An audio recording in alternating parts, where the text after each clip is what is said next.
And it's dried up a bit, so I'll hope to score somewhere around 100, 120 score for 15 overs game. It would be good. So Isham, what is the team you are playing today? Three changes: Shiraz, Shoaib, and Faizi are out, and in comes Majid, Saad, and Arslan.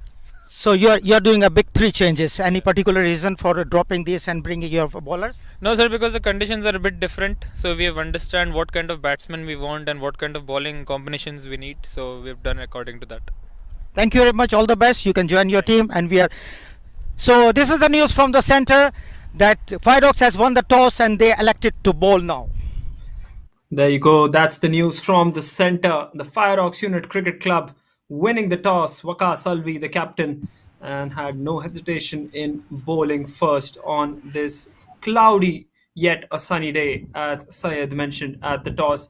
The FIREOX unit has been led by Waqas Alvi, as I mentioned, Waji Hassan, Abdul Wahid, Faisal Khan, Umar Khan, Jalad Khan, Hassan Talal, the all-rounder, was impressive in the Qatar Pro Domestic League, Atif Rahman, Usman and Faisal. While the KANOO strikers, well, they've got three changes, as Captain Hisham Sheikh mentioned. Mohammad Afzal Arslan comes in, Mohammad Waqas and Tabish Khan, of course, the fast bowlers that they have, Umair Khan, Mohammad Saqib as well, and Imran Arif along with Saad Khan complete the playing 11 of the KANOO strikers.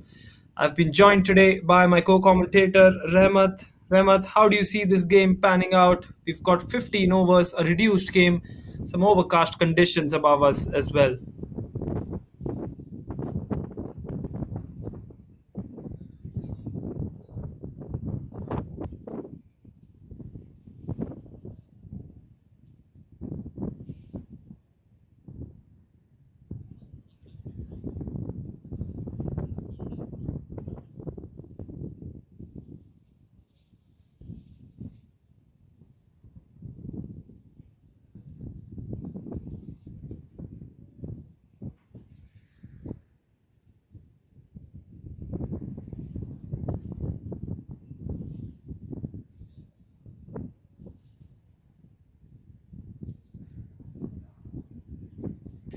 Well, absolutely. You can see the two batsmen from the KANOO Strikers Cricket Club gearing up. The ideal situation would be to bowl first, because you never know, the rain might come in at any time. So, such has been the unpredictable nature here in Dammam. But KANOO Strikers will have to start well, and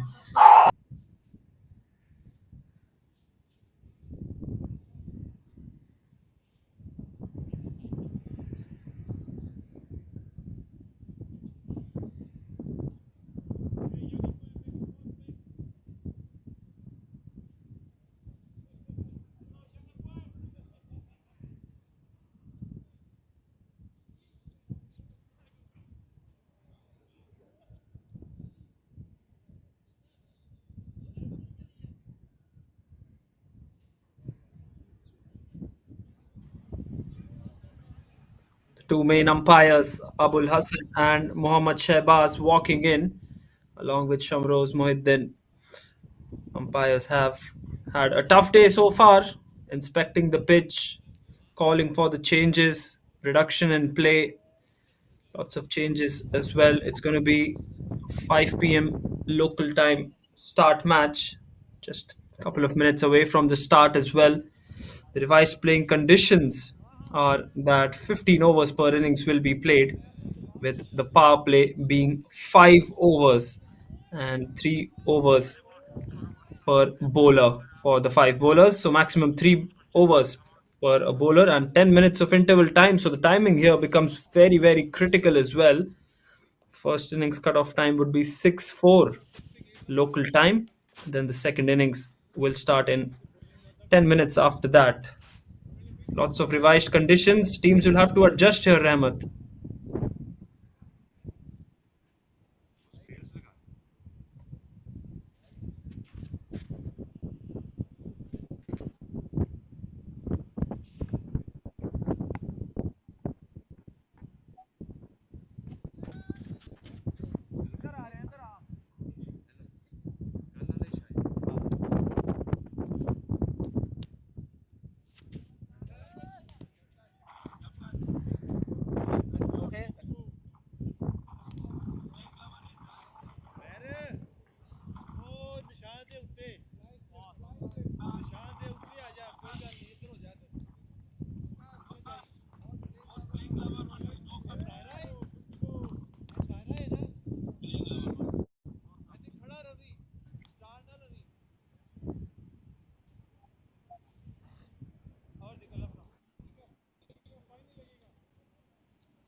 Right then, we're all set for the first delivery of the game.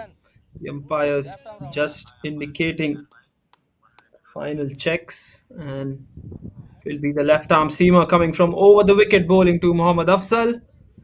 The umpire calls play, and I think we are ready with the 15 overs to be played here. FIREOX Unit Cricket Club, as we all mentioned, such a power packed side, finished in the finals, winners of the Qatar Domestic League as well. Jalat will be the left arm pacer starting off for the FIREOX unit. Coming back on from a defeat, though, the FIREOX unit, they'll be taking a few learnings going ahead in this game.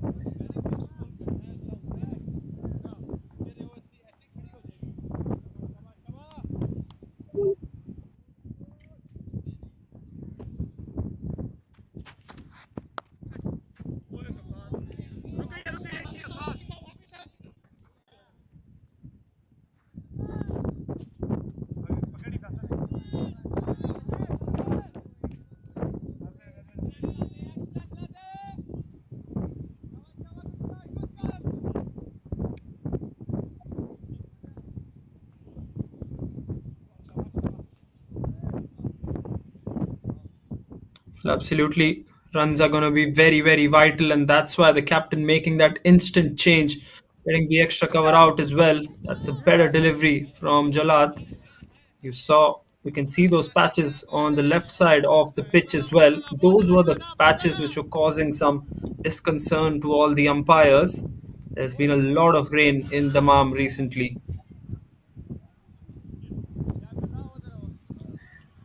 Yes, there was a day washout on Sunday because of rain, which played hide and seek with the officials, with the teams, and the same thing, the same story was in the morning as well. There was a lot of moisture and wet outfield. Beautiful delivery. This time attempted Yorker, played with the open face of the bat towards the deep point region. Will be getting a couple again. It is critical for the KANOO strikers to start off well because the conditions are overcast still. There is a slight cloud cover above us, and there is some sunshine coming in as well. The sun is setting in here in Dammam, and a good start is of vital importance as far as the KANOO strikers are concerned. They need to set up a good total on the board. Of course, in a revised game, the side batting second mostly has an upper hand because of the fact that they do know the target. But we've all seen that cricket being the unpredictable game that it is. Anything can happen. A few field changes here by Waqas Alvi. Square leg into the circle, and there's the deep fine leg that goes out. Much more squarer, not too much fine. There you go, Jalat now making it a bit finer and closer to the wicket keeper as well.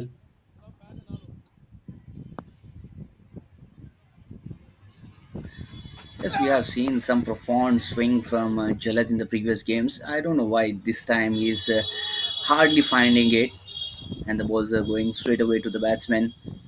And it is going to be very easy for the batsman if you're not having that swing with the new ball. Then it is going to be a cakewalk for the batsman. Just scoring the runs within the power play will put them in a comfortable situation. Well, absolutely. Wickets and runs. It's the fight between these two aspects here in the power play at least. Jalat running in once again. Short delivery. Maybe it hits the pad. They will take a quick single out of that.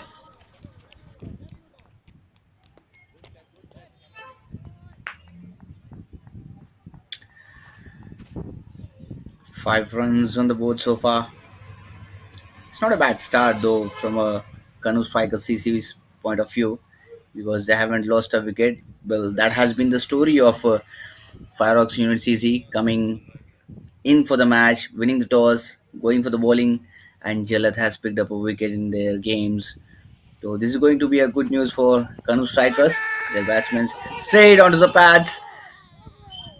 Huge appeal, and it's been given. This is what I was exactly talking about.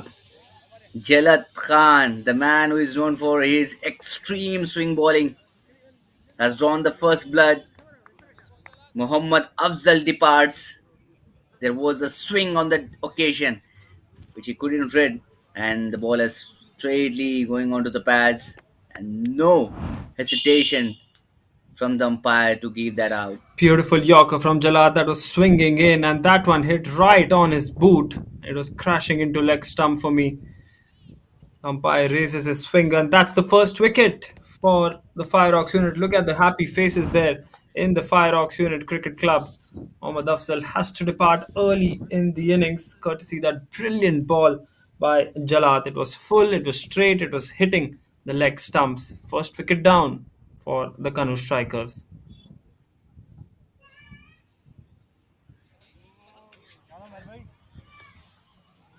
Well, now it is going to be an interesting contest.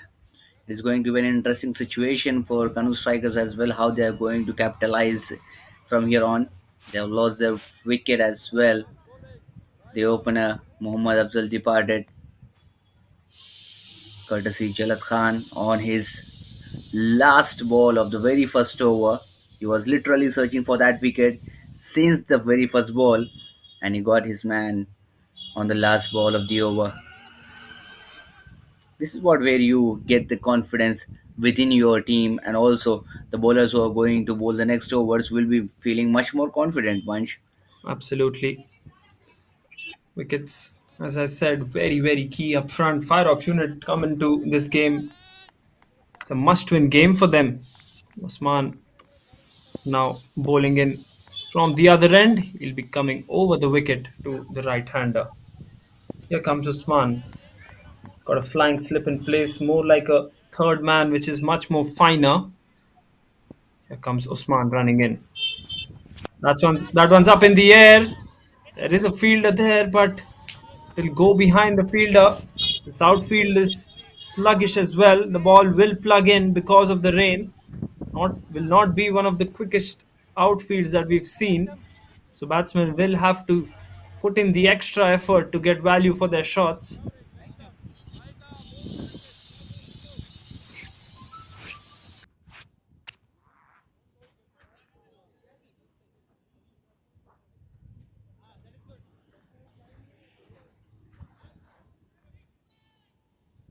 You need to put that extra effort while playing shots and time it well. Absolutely, and batsmen will have to be wary of the fact that the lights will come in as well. As you can see on your screens, the floodlights will take effect. And Usman, here he comes once again, coming over the wicket, this time to Mohammad Waqas, who's facing his first delivery. Shorter delivery, plays that one on the onside towards fine leg for a quick single taken to get off the mark for Mohammad Waqas.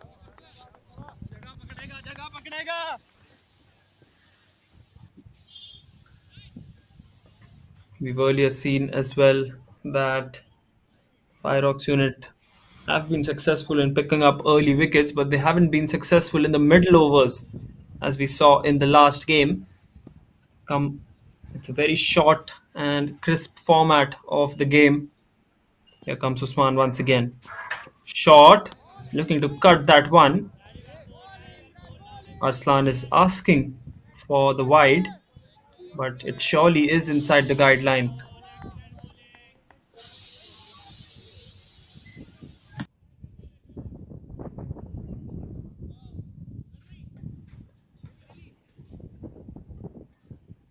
Once again, it will be trusting aspect, as I said. Early wickets, 8 for 1 at the moment. The KANOO Strikers Cricket Club come in with a wealth of experience in their bowling attack. Smashes that one slightly uppish towards mid off for a single to give Muhammad back the strike. Good start this from the FIREOX Unit Cricket Club here, Rahmat.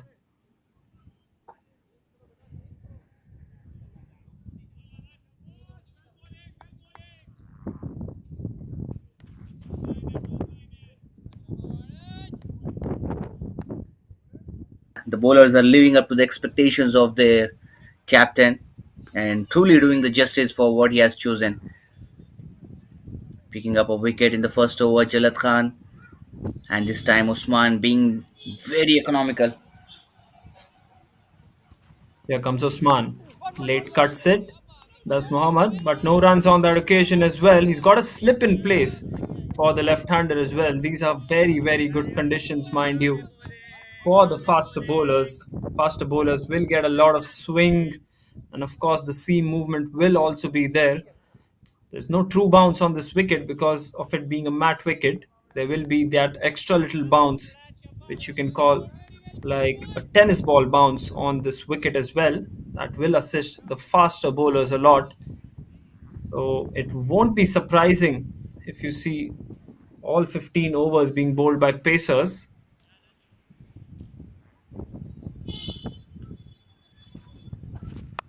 Well, that This time a top edge.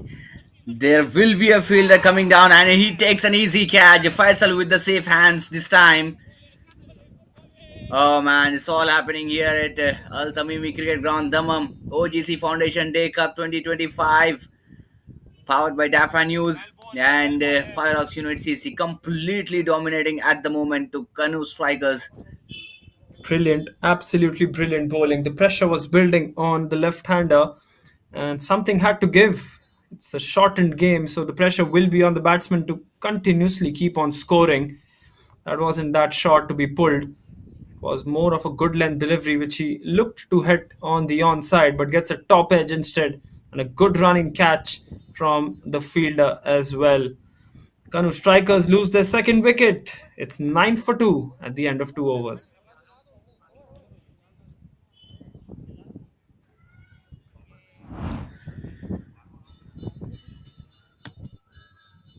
Well, there's been a sheer dominance from FIREOX Unit CC at the moment. Two of the bowlers have picked a wicket each and keeping their teams into the comfortable position. This was a second wicket.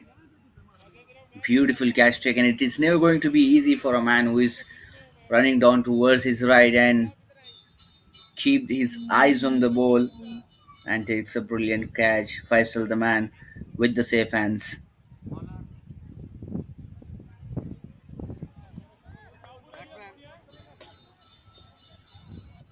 Well, Jalat will continue. Bowled brilliantly. No slips in place. No flying slip. No third man as well. Inside the circle. Shorter delivery. It's up in the air. Straight towards that deep third man fielder. Saad looking to give the charge on the first delivery itself. And gets the single to get off the mark as well. Yes, Jalat once again back in action. Picked up a wicket in the first over. Sent Mohammad Afzal back home. And this time would like to pick another wicket as well. Putting some extra pressure on the batting side. Saad is the new man out into the middle. Jalat will bowl to the left-hander Saad now. Here comes Jalat running in with a slip in place. That one's down the leg side. That should be a couple of runs if they run well between the wickets. Yes, they do go for the second. Arslan was slightly hesitant for the second there, but Saad gives a thumbs up and they complete those 2 runs.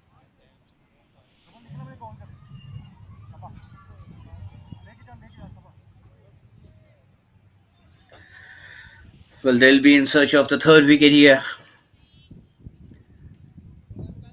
Already got 2 wickets, and KANOO Strikers will be looking forward to held on the wicket as well so that they can put some runs on the board by the end of the power play. Beautiful delivery, and that will be going all the way for a boundary. Wide signal by the umpire. Well, these are some bonus runs and will be boosting up some confidence to the batsmen as well, isn't it, Vansh? Absolutely, it looked like a good delivery, but it didn't swing enough, so it went straight with the line. There you go, just going down the hill with the angle The wicketkeeper tried his best, Mohammad Farooq, but then it bounced awkwardly for him as well. He was a bit late to get on that one too. That will mean those 5 bonus runs for the KANOO Strikers, each and every run so vital in this contest. Here comes Jalat once again. Quick single. The captain isn't happy with that single. He feels that the fielder at mid-off should have been quicker and on his toes to stop that single.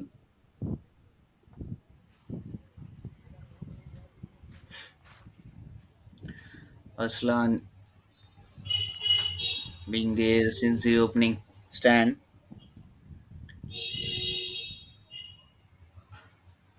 and he should be taking that challenge in of facing Jalat. Should have this time wanted to go for a biggie again, but credit goes to this man Jalat again being very much wise with his bowling skills, bowling into the right areas, not allowing the batsman to free his arms. Jalat bowled beautifully in the previous game as well. He's coming in with some confidence into this game. Coming around the wicket this time to the right-hander yet again. Here comes Jalat. Short delivery, a slower bounce up from him. A good change in pace, and this will be one of the key in this game, the reduced game. We will see some good variation from the faster bowlers as well from time to time. Yes, obviously you need to have those variations with you, especially when you are playing a shorter format, be it a T20, be it a T10. You need to have that variations, knuckle ball, slow one, slow bouncer. These are the variations which can actually trouble the batsman, and he might mistime those shots, and you may get that because this time extra pace and extra bounce on that occasion, just passing the bat off the batsman. Fortunate enough, Aslan, that he hasn't got that nick of the bat. 3 overs gone. It's 18 for 2 after the completion of 3. 18 for 2 after 3. KANOO Strikers. Not the exact start that they were after. Would have been looking to score those runs in the power play, especially. So far, it hasn't gone their way. They'd be happy they've got a 5 wides down the leg side. Otherwise, that score would have been even less than what it is currently. As we see Hassan Talal being introduced for the first time here in this second game for the FIREOX unit. Performed exceptionally well in Qatar Domestic Premier League back in Doha around 4 months back. Brilliant all-rounder. The FIREOX unit cricket club's backbone, if you can call that.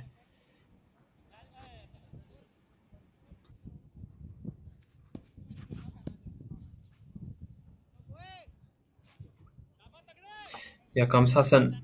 Coming over the wicket to the left-hander. Here he comes. Look at the swing on that one. Well, beautifully bowled. It was inside the guideline, but as soon as it passed the batsman, the ball swung a mile, and that's why the extra bit of precaution by the wicket keeper. He's marking another spot to stand there, as you can see. Brilliant ball from Hassan to start. Slightly wider though. Looking to free his arms around Saad. Not getting anything on that occasion.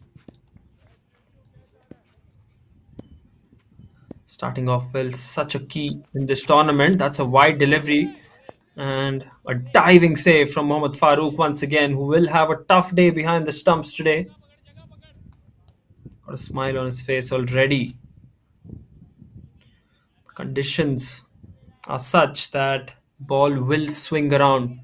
Swung like a boomerang so far. Even the bowlers sometimes have not been able to control that swing.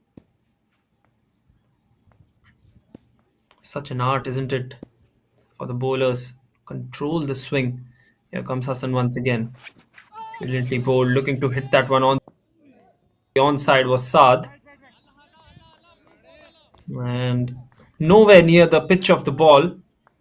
No foot movement at all as well by Saad.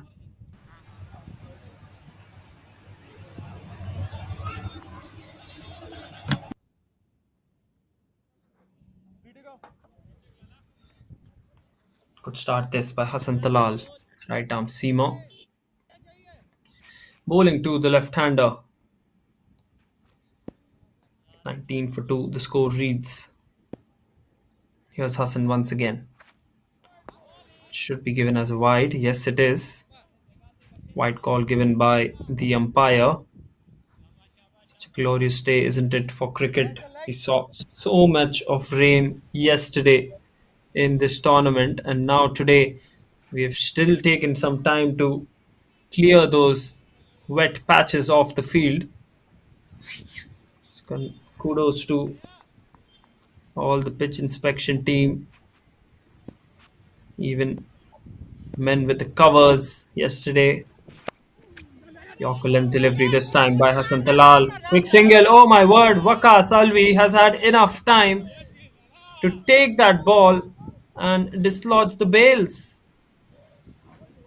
That is absolutely catastrophic for the KANOO Strikers, and they wouldn't have had a worse start. 3 wickets down now for them as the run out has been made at the non-strikers end. We'll have some confirmation as to which batsman is going back, but then a wicket in the most unfortunate manner. And I think it is Arslan who's walking back. So there was never a single there, to be honest. And Waka Salvi had so much of time that he did not even throw it. He just went towards the stumps and got him out there. KANOO Strikers 20 for 3 now. Arslan departs for 3. Well, that was a big mix up between these two batsmen, Saad and Aslan. You will be wanting it last to get out in that fashion. There was a miscommunication between the two batsmen, and as a result, Aslan had to walk back as a run out. Have a look at the replay. Oh, he initially wanted to go for a single, but Aslan just got in the backseat and couldn't make complete the run, and Saad has turned back out. He was one of the promising batsmen from the side of KANOO striker CC. Aslan went out in an unusual fashion. Thick outside it this time. Chance of a run out once again. Direct hit could have done the damage. Oh, it's all happening here at OGC Foundation Day Cup 2025, powered by DAFA News, here at the iconic stadium of Al-Tamimi Cricket Ground, Dammam. Oh, the decision what the captain has made to bowl first. The entire team is living up to the expectations. One should be it the bowling unit, be it the fielding department. Well, they've been switched on at the moment. The FIREOX Unit Cricket Club. They're completely in the zone right now. And if they continue to bowl with such persistence, I think they're going to keep on picking up wickets. Slip in place for the new batsman. That's edged. One bounce towards the slip. The slip was involved pretty early. Captain Hisham Sheikh has walked into the middle and gets a streaky single off the bottom of the bat to start off.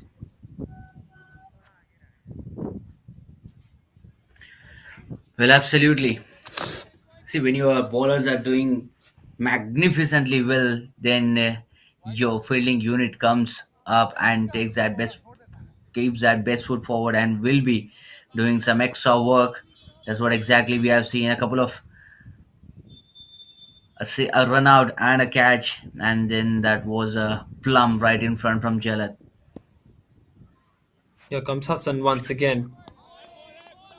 Well, that will be given another wide. Bowler just politely inquiring whether it was on the line. But yes, the line belongs to the umpire, so will be adjourned as a wide. But what a good start this has been.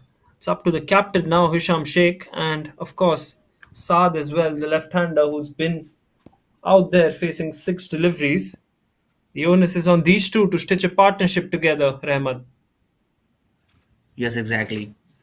It's a big responsibility on the shoulders of these two batsmen. They need to stick back on the wicket without losing their temperament and score some runs. At least they need to hang on till the 10th over. And also, try to get some runs on the board as well. By the end of the fourth over, KANOO Strikers CC moves on to 23 for the loss of 3 wickets.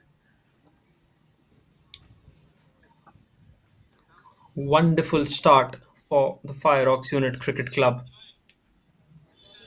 Unfortunately, losing that first league game. But then this one, they've had some immense success already in the first 4 overs, picking up those 3 crucial wickets. First one was of Mohammad Afzal, then dismissed Mohammad Wakas, and then Arslan, courtesy that silly run out, it must be said. There was never a single, but panic set in into the KANOO Strikers camp at the moment, as we have the revised match regulations for all our viewers who are just tuning in. It's going to be 15 overs per innings match. 5 bowlers can bowl a maximum of 3 overs each, and this will be the final over of the power play. Starts off with a wide, does the seamer with a slip in place to Hisham Sheikh, the captain. Change in the bowling unit. Waji comes into the attack for the first time in this game with his spells first and the team's fifth over in progress. Well, the change of the bowlers is very frequent when it comes to FIREOX Unit CC. The captain always loves to make the changes in the bowling unit. There was again a mix up. You need to have that understanding while you are batting with your partner once. Absolutely. Need to have those communications. And Hisham Sheikh has a wealth of experience to take his side out from such situations. He's been the captain of, in fact, that has beat the infield on that occasion. The outfield will be tested. It's a bit slow. Couple of runs for Hisham Sheikh as he runs well between the wicket. And the point that I was mentioning about Hisham was that he's got his side out of these situations more often than not. Such has been the quality of him, 28-year-old captain of the Saudi Arabia national team as well. This time looking to go for the drive, has found the outside edge, and my word, has he dropped that one? Mohammad Farooq had caught it, but then in the celebration, as he's indicating, just drops that one. A lifeline here for the captain Hisham Sheikh. Oh my man, that was a pure regulation catch for the wicketkeeper behind the stumps and he put it down. How costly is that going to be? No, the captain is not happy at all. He's standing in disbelief. He actually got that one at the beginning, but he just fumbled out and put it down. This is some luck to the batsman, Hisham. Beautiful delivery once again, just timed it out for a single.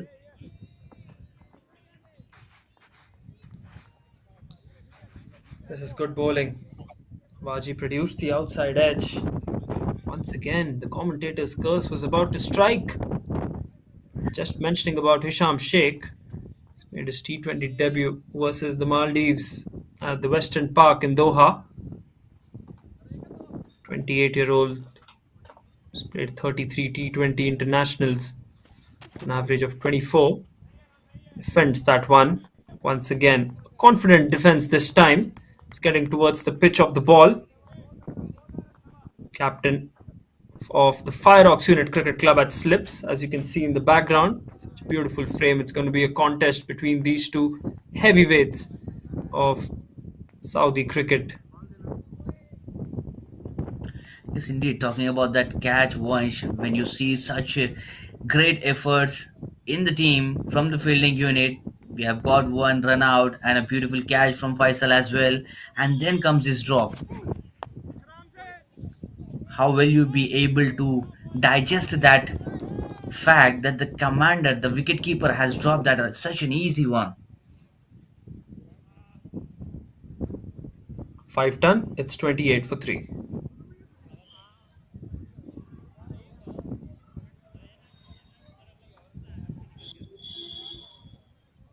It's been a good solid start for FIREOX Unit CC. 3 wickets inside the power play, 28 runs for KANOO Strikers. And at the moment, FIREOX and CC are definitely in the driver's seat.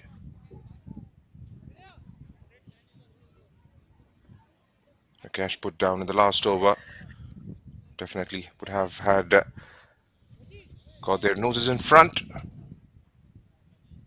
And there you see the captain on your screens, Waqar Salvi, was gutted the moment that catch went down.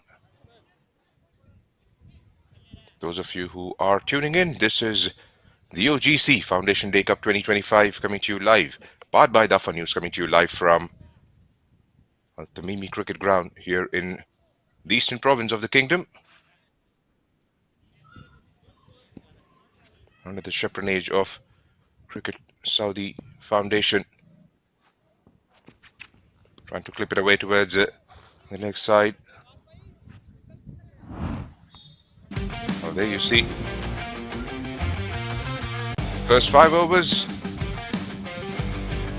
28 runs scored, but more importantly, they've lost 3 wickets. Easy as you like. 4 batsmen stranded on one side of the pitch, and in the last over, being put down by FIREOX. A good start, Rahmat, for FIREOX Unit CC. Indeed, it's been a good start. Well, this has been the story of FIREOX Unit CC in the tournament, winning the toss, going for the bowling first, and picking up at least 3 wickets in the power play. That's what exactly they have done today as well.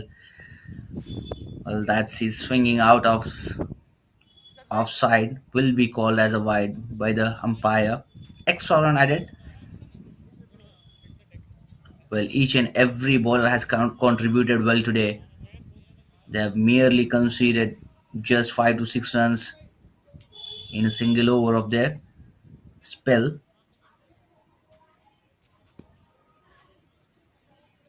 But KANOO Strikers, talking about them, they need to do much hard work here at the moment, Junaid. They need to stitch a partnership here, as well as they need to hold on to the wicket without losing by at least for the next 5 overs. Try to go for a quick single there, chance at the strikers end. But he was well in.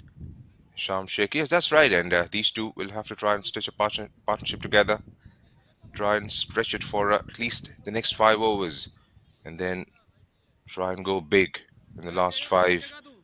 It's a rain curtailed game for the puddles that were formed just beside the wicket. There you see on your screens. Took us a while to get things underway, but great job done by the groundsman. It's been raining here in Dammam. Got a couple of games washed out the other day. One has been rescheduled. But finally, good to see some action. There's Hisham back on strike. That's why that should run down the hill for a 4. Well, you'll have to try and get that discipline back. The number of extras have gone up for FIREOX Unit CC here, Ramat. Yes, this is what happens when you don't have exact control on the new ball. But Usman has done a great job in his first over. I don't know what's wrong with him in the second over. He's just losing his line and length at the moment. Already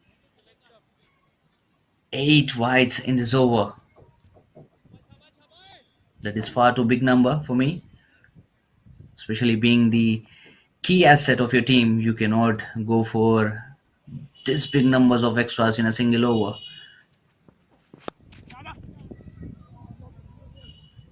Nicely played.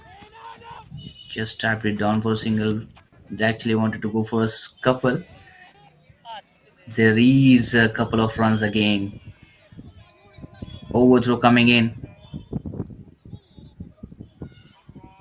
The current run rate is 6.97 for KANOO Strikers CC.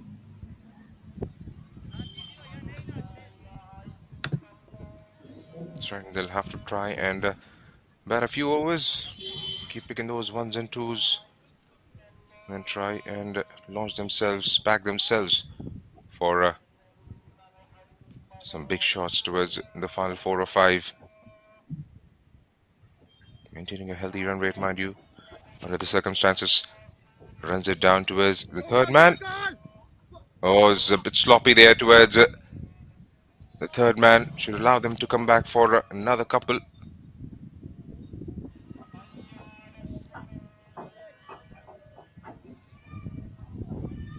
Well, no doubt, Junaid, they have been very consistent with the ball when it comes to picking up the wickets. But how about the wides and extras that they are leaking out? So far, it's been just the 6 over in progress, and they have already leaked out 17 wides in this game so far. They need to get that control over the extra balls that they are bowling.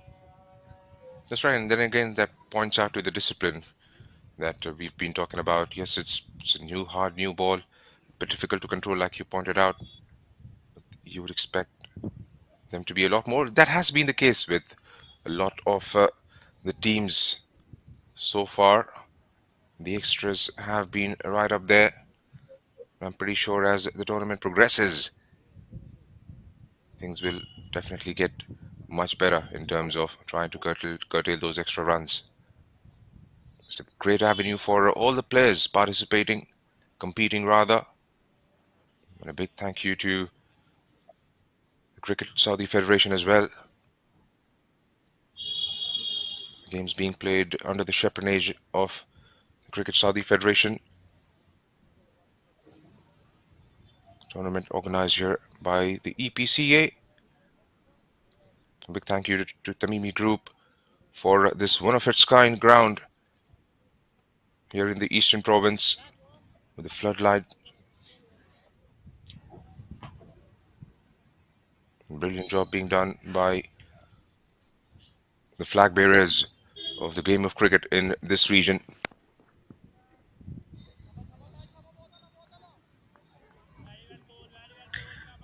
Yes, you rightly mentioned. A big thanks to the Saudi cricket for bringing up such promising talents on such a great platform. And I'm pretty much sure that going forward, Saudi cricket will be holding that pivotal place in the Gulf cricket for sure, and will be topping the table when it comes to the facilities and delivering some good number of cricketers to the world cricket, introducing them.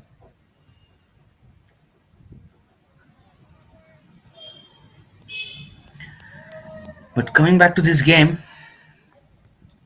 they're coming in a comfortable situation. KANOO Strikers CC keeping that mind of those extras that FIREOX unit CC leaking out at the moment. The current run rate is climbing a bit high as compared to the previous over. It's 6.86 runs an over onto the pass that will be surely be missing the leg stump. That's right, more of a hope than conviction there. It's been a long over, 9 deliveries, and finally it comes to an end. So 6 completed, it's 41 for 3, going at just under 7 in over.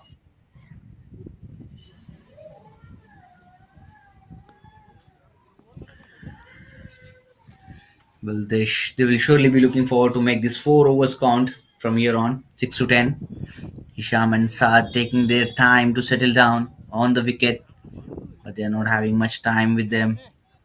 Just 9 overs from here on to complete this inning. At least they will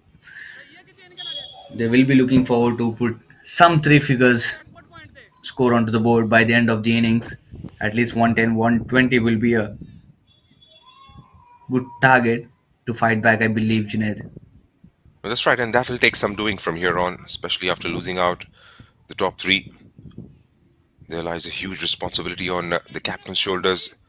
Sham Sheikh have to play a captain's knock, and Saad will have to provide some support at the other end as well. And that's the projected score on your screens. The rate at which they are going at the moment will take them to 102. But ideally, they would be targeting somewhere around about that 110, 115 mark. For that to happen, they'll have to try and get themselves 8 in over from here on.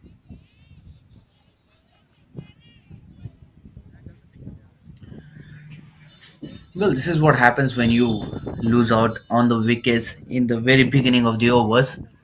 You at least need to hang on the wicket and just try to concede singles and doubles.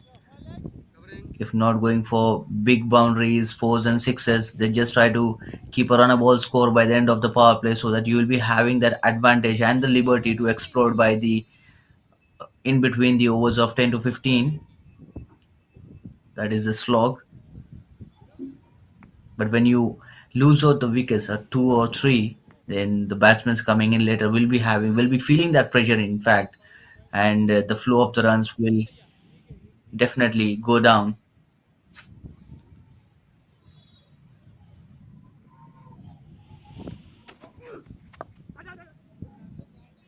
Just tap it down towards the point region this time. A quick single taken. Even after conceding those singles and doubles, there will be a big number of dot balls you can see in the entire inning so far of KANOO Strikers CC. That is because of the wickets that they have loosened, and they cannot afford to lose one more wicket, which is why they cannot attempt a shot here, which is which is not a fully confident one. That's right, and they are playing to the situation at the moment because it's not a really bad run rate they are going with at the moment. That is steered through the gap, long chase for the third man to retrieve that. Should be another couple of runs for Hisham Sheikh. They're playing to the situation, like I said, and going at just around about 6.8 in over. They keep picking those ones and twos. The last 4 or 5 overs could be decisive. 110, 115 would definitely make a really good total considering the circumstances. There's wind blowing, rain curtailed game, and if they can try and get some wickets up front, definitely make things interesting from their liking. Another quick single was pushed towards Faisal Rashid.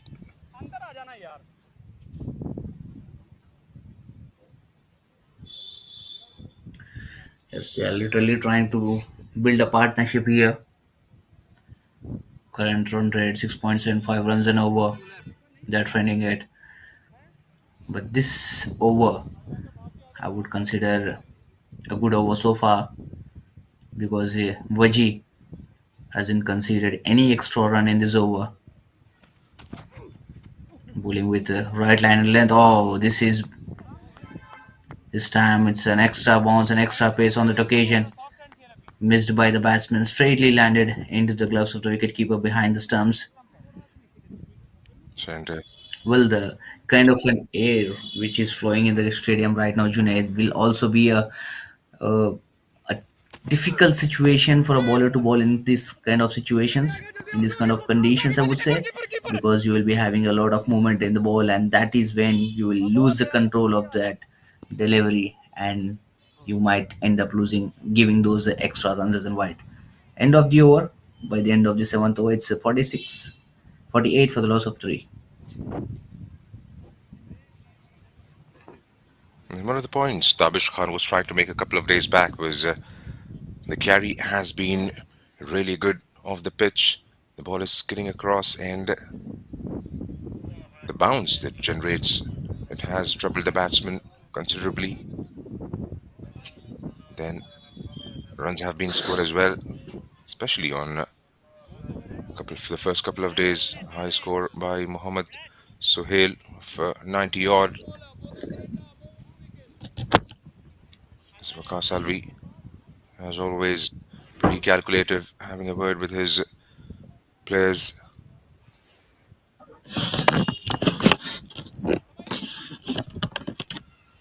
Sham going just under a run a ball.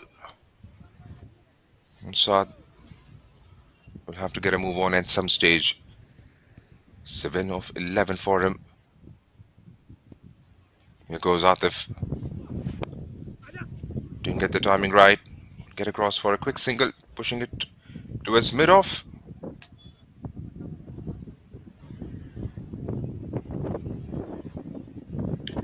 Change in the bowling attack once again. It's Atif coming with spells very first in the team's eighth over in progress. Well, this is high time, I would say, Junaid, that KANOO striker sees his batsman should accelerate their innings and get some good runs on the board, because if they are going to continue in this fashion, they are not going to touch the mark which they already anticipated of 110 115 runs on the board. That's right, time will run out for them because they'll have to try and target a couple of bowlers at least. Because if you want to leave a lot towards the back end and end up conceding a couple of wickets, it might just fall flat for their liking. Another wide conceded. And for that to happen, someone will have to take the onus and try and go big. Try and target those bowlers that you think would be better off playing some shots against.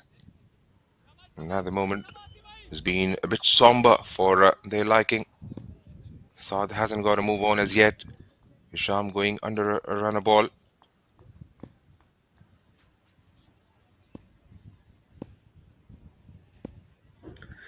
It's just a matter of a couple of boundaries. When you get those from the right of the middle of your willow, you will be getting that confidence within you, and you will be smashing all around the ground. Just try to go up against one such bowler whom you can target and get those runs. That's been a beautiful delivery, extra bounce on that occasion. He's a tall man, Atif, and know how to utilize his height. That's what exactly he's doing at the moment, pitching the deck hard. And as you mentioned, that you had a chat with someone where he mentioned Tabish is the man who has mentioned that their wicket is having extra bounce. Again, going out of the reach of the batsman. One more extra run added. Well, they're actually struggling down to put a full stop on that wides which are coming as an extra. And taking those extras out of the equation. They've bowled to their plan. Have hit the right lengths consistently. The line has been good. They haven't allowed the batsman to get away with it. Again, beautifully ball. Much better this time. Taking the ball away from the left-hander.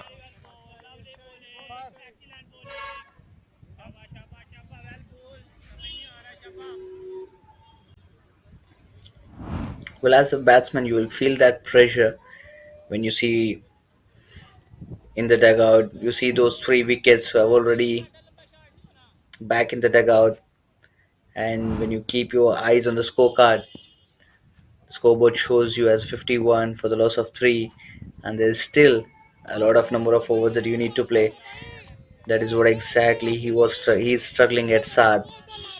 7 runs off 14 deliveries.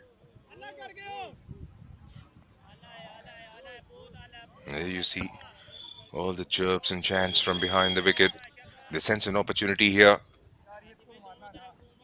Tighten the screws on the KANOO Strikers.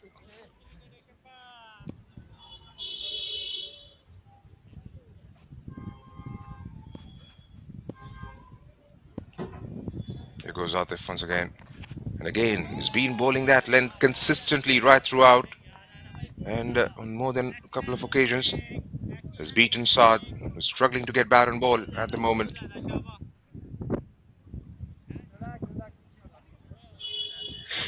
Just to beat that swing, you need to stand a couple of yards out of the popping crease.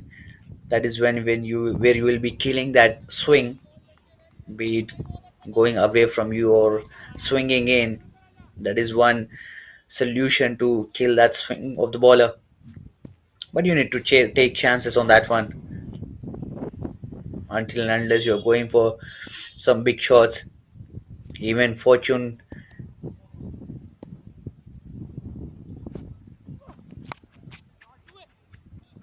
this time played it into the gully region deliberately. Fortune favors the brave. Until and unless you're going for some big shots, you will not be having that luck into your side. Well, that's bring up the over. Eighth over point is 52 for the loss of 3.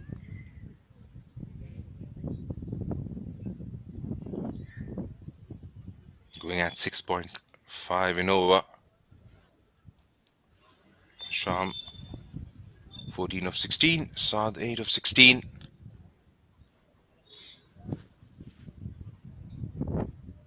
pleasant atmosphere here at the Tamimi Cricket Ground in Dammam.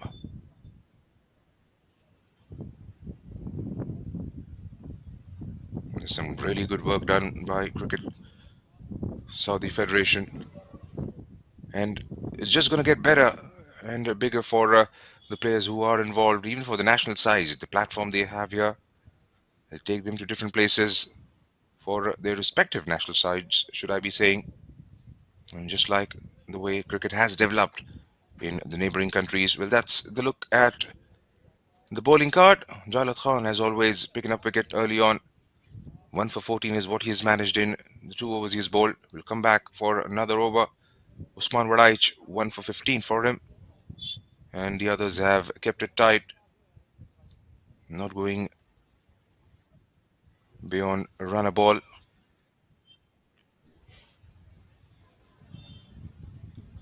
First couple of wickets for under 10 rather. And then this partnership has worked 32 so far. Afzal was out for 5. Waqas dismissed early, and so was Arslan Essen, who was run out. And these two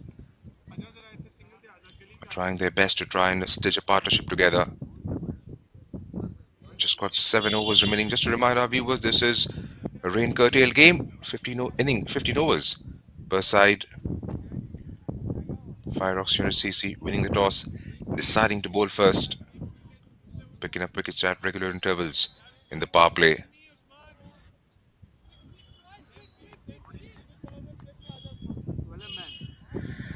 Well, have a look at the projected score. It's coming down from the previous over. What we saw, it was 104 as the current one. Now it is standing at 97. If they are going with a run rate of 8 runs and over, it will be 108, 10 runs, 122, 12 runs, 136. I highly doubt that they might reach onto the target of 136 with this fashion of cricket that they are playing at the moment. Someone has to take that onus for sure, because by the time they can realize we are on the verge of the innings, you will end up having those numbers will be within those three figures wide once again.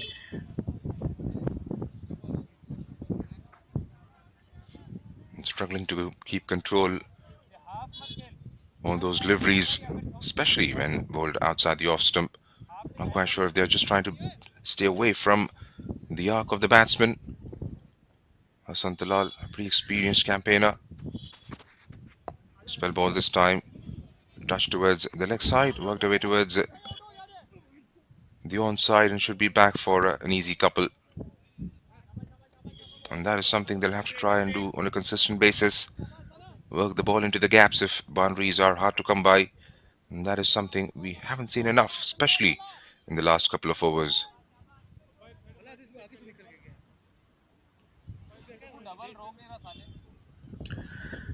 Yes, Hassan has been very economical with his bowling numbers again. Just conceded 7 runs, continuing with his second over of the spell. Haven't picked up a wicket so far.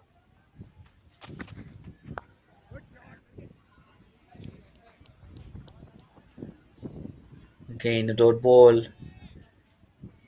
Even FIREOX Unit CC will not be minding singles and doubles at the moment because they are seeing themselves in a comfortable position right now, Junaid. Right, from their standpoint, they want to keep it tight. Let's not, I mean, they would be thinking, let's not let KANOO Strikers get away with it. They've kept things tight in the power play and haven't produced those boundary balls. Again, good length, negotiated safely by Hisham. If they can try and get a wicket at this stage of the game, it's going to make it really difficult for KANOO to go big in the last 5 overs that remain, 5 or 6.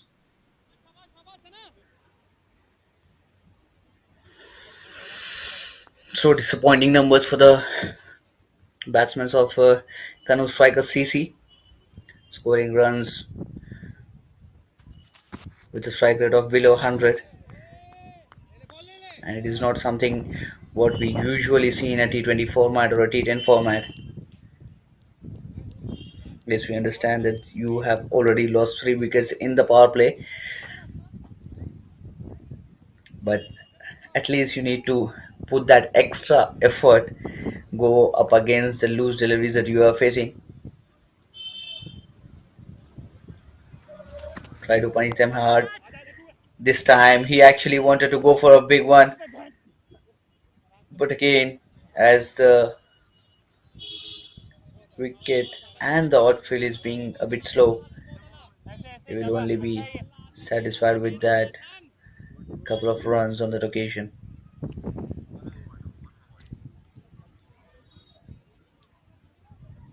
7 conceded in the 5 deliveries. We want to close this out. Well, yeah. Advances down the track and goes straight down. Does it have enough legs to go all the way? It does. A timely boundary for Saad and KANOO Strikers. And a very good end to the over. And that takes the score to 63 for the loss of 3 wickets after the end of over number 9.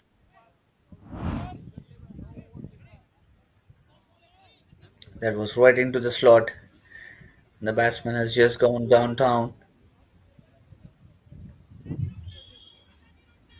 Welcome boundary coming in after a very, very long wait for KANOO Strikers CC. Now they will surely be wanting to change the gaze from here on. No matter who the bowler they are facing, they have to go up against every single bowler, be it Jalad, be it Usman.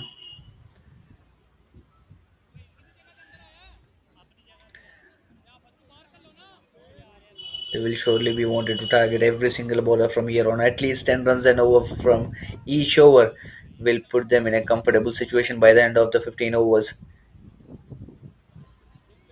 Will be able to touch that mark of 120 runs. It's going to be difficult, especially the way FIREOX Unit CC have operated. But you never know, it's a funny game. One good over will change the dynamics of this innings completely. And for that to happen, and both these batsmen will have to go big right here and right now. Atif still trying to make those adjustments towards the leg side, trying to get the short fine in, but then later decides against it. He goes Atif, touch shot, wanted to go for a quick single, was left stranded halfway through. Had that ball hit the stumps, he would have been out of here. And there you see a yes or a no.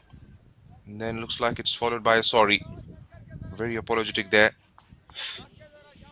A couple of big chances for FIREOX Unit CC not grabbed here, Ramat. Yes, obviously. Earlier it was the wicketkeeper who couldn't hold on to that one, and this time there is a chance of a run out, and again can't hit on the bullseye. But still, they are very much doing good here, I would say, with the fielding and the bowling that they are continuing with. Swings hard this time, high up in the sky. Will that go for a distance? No, it hasn't. Jalad, the man who is patrolling at that point, and a safe hands, easy catch. Saad, who was literally struggling, has to take a walk back. It's 4th wicket down for KANOO Strikers. Well, he had to go big. There was no other option for him. Time was running out. Had consumed enough deliveries. Deciding to go and target the onside. Managing to launch that into the night skies and couldn't quite clear the 30-yard circle. The Saad Khan departs for 17 of 22.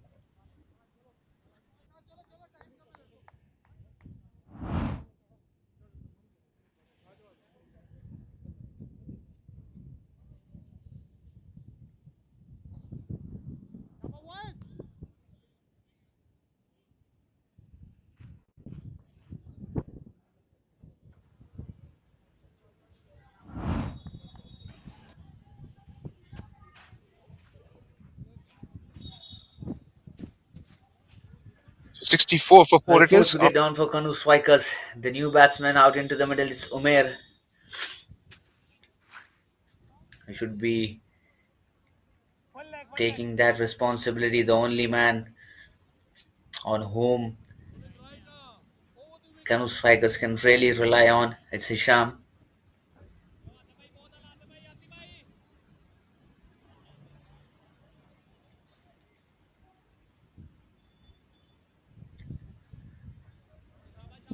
There you go. Umer, the new batsman, will be facing to Atif again. Beautiful delivery and a magnificent hit into the park. What a shot. This is what exactly KANOO strikers were looking of. And Umer, the man who has completely made his intentions very clear that I'm not here to settle down myself, I'm here to blast the roll. And that's what exactly he has done on the very first ball. A magnificent hit over to the mid wicket region for a six. First maximum of the game. Wow, what a shot that is. He's come out as if he's been batting somewhere else. Six off the first delivery. Here's Zumair once again. Beautiful He's delivery clipped once that one again. away towards the Swinging onside. in, same ball, but this time finds a fielder out there. He was looking in a hurry to score some big runs.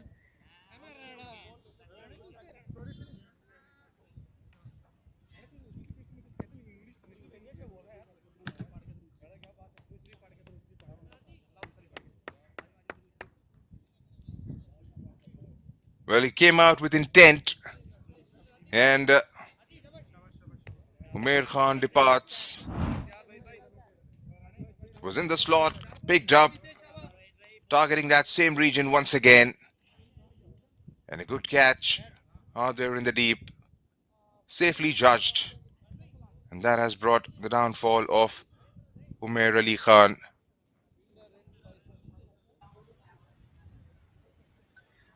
So Wahid, the fieldsman down there, safe as houses. A very big wicket under the circumstances. Because the likes of Umair Khan can go really big. Seen him play those kind of innings at the Abu Dhabi T10 League. And that brings Imran into the mix. 70 for 5 it is. 9.4 overs bowled. Still got a couple of deliveries left in the over and 5 more overs to go. Can they try and get themselves to maybe 110, 115 from here on?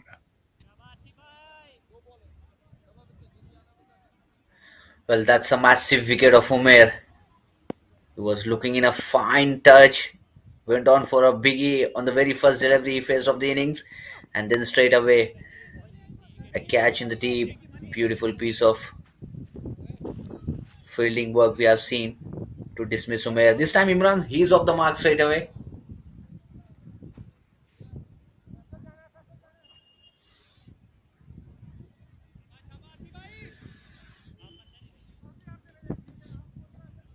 Seven runs and 2 wickets in this over.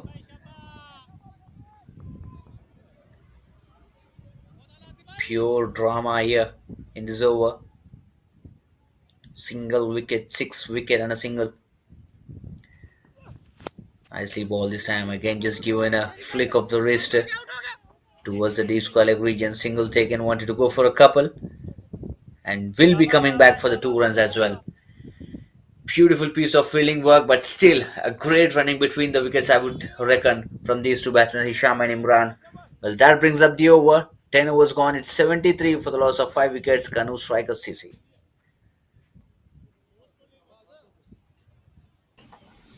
Last 5 overs remaining, and we've had a terrific bowling performance from the FIREOX unit CC.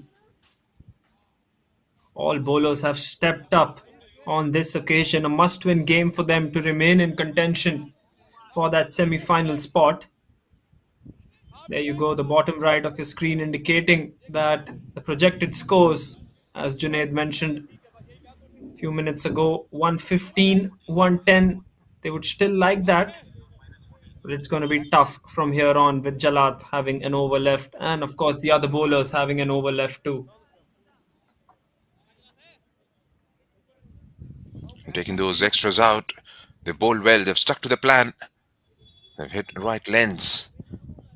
There's no width on offer. Being very effective, very intelligent with their mix-up. And this time trying to go big. Has he got enough connection on that? They're still in the air. Anyways, everybody in fault safely. Back for the second, Imran. They'll have to try and go for those big ones now, Vansh, because just got 29 deliveries left. And they'll have to try and target that three-figure mark at least to begin with. Well, absolutely, and Hisham Sheikh, the captain, has to take the responsibility now. So far, he's been the one who's picking up those singles and giving the strike to others. Sooner rather than later, he'll have to take the mantle of the accelerator as well. And trying to fancy himself towards the offside. Missing the line of the ball completely. And Jalat, whenever he picks up wicket in his first spell, he's looked a completely different bowler. He's done that right throughout.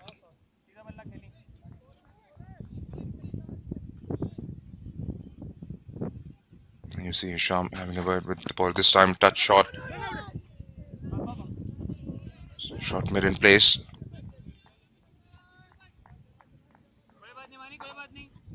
Well, such has been the quality of the FIREOX unit as well.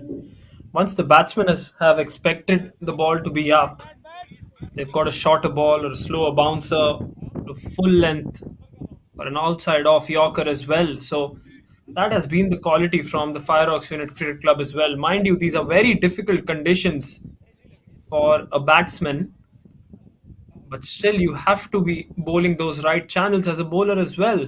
As we see Imran having a change in weapon.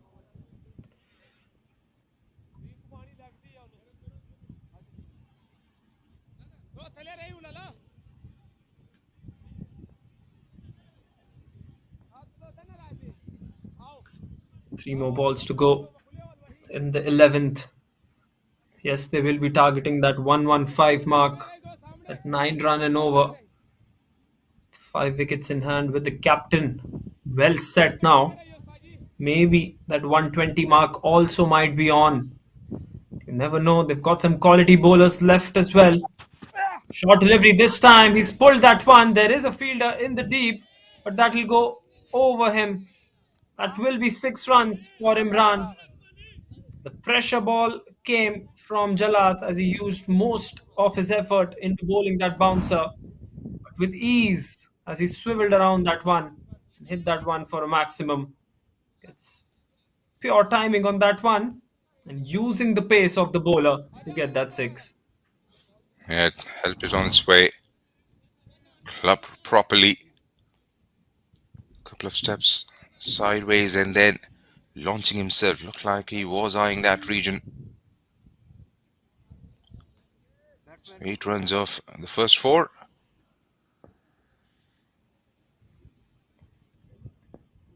Here comes Jalat once again. This time a better delivery into the block hole. That's where he has to be. That's where the other bowlers of the FIREOX unit also have to be in these last 4 overs to go. And it's a decent comeback from KANOO Strikers. And that's what this game does. A short format, a shortened game. Good couple of overs can definitely change the course of the match, the course of the innings rather.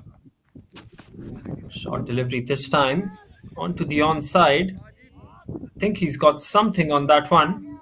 That's why the umpire hasn't given that as a wide. Hisham Sheikh disappointed. Oh, so he's now given that call for a wide.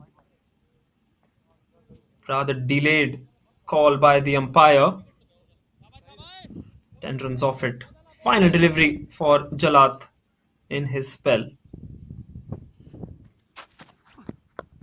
Slow delivery, rolling his fingers over the ball, and Hisham Sheikh will keep the strike for the next over as well. 11 done at the Al-Tamimi. It's 84 for 5.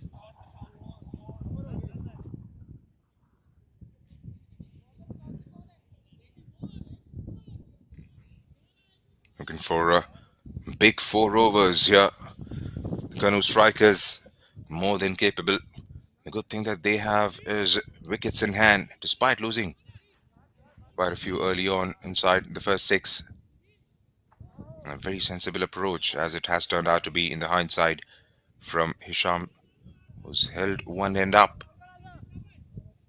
Now he'll have to go absolutely big in the last four. Well, one good thing that you mentioned, Junaid, in the last over was that a couple of overs can swing the momentum into your favor. FIREOX unit now will have an eye on having these last 4 overs into their favor so that they can take the momentum in their hands in the second innings as well. That's absolutely spot on. Because they can try and finish this innings off on a brighter note.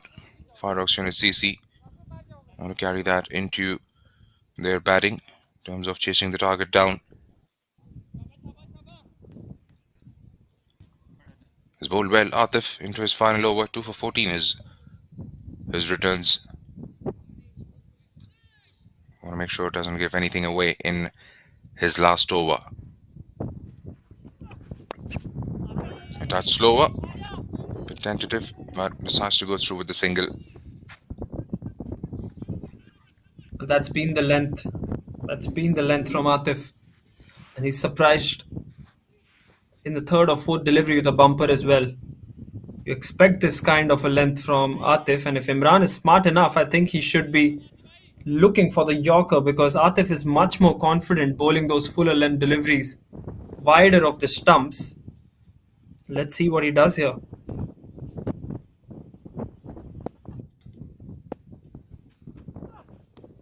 And just lets it go. Again, a touch fuller. Stayed back and wanted to open up towards the onside. Not in his arc, definitely. There's good, intelligent bowling from Atif.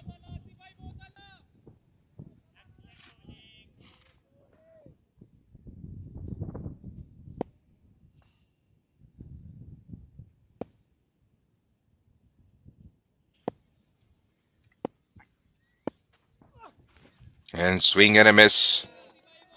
It's turning out to be a very good over this one because hasn't given anything away and he knows the plan Imran has come out with.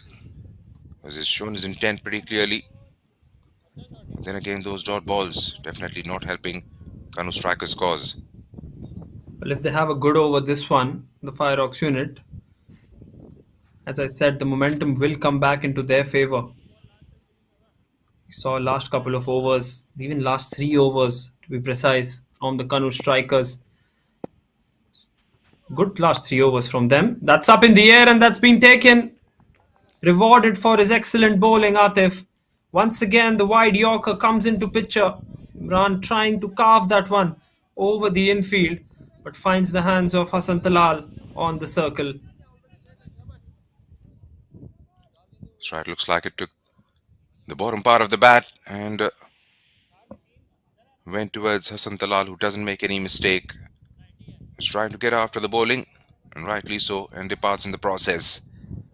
So Imran Arif losing his wicket, number 6 down for the KANOO Strikers. There you see, bottom of the bat. Couldn't quite get the elevation he would have wanted. A couple of steps towards the offside. And as always, Atif sticking to his plan. He's keeping it away from the reach of the batsman. Right then, Majid is the new batsman in. Let's not forget, KANOO Strikers Cricket Club have a good fast bowling armory as well. Here comes Atif. Will be too wide on that occasion. Will be given as an extra by the umpire. Let's not forget, KANOO Strikers also have some amazing bowlers. Tabish Khan, Mohammad Qasim, Saqib Khan, and Colonel Zayed. Tape ball specialist who's in, and he'll enjoy these conditions, isn't it, Junaid? Well, that's right, and let's not forget Umair as well, bowled brilliantly in the last game.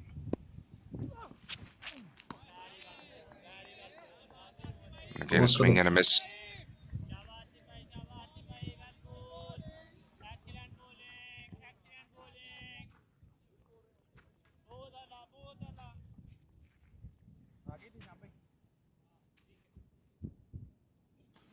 He's bowled well here.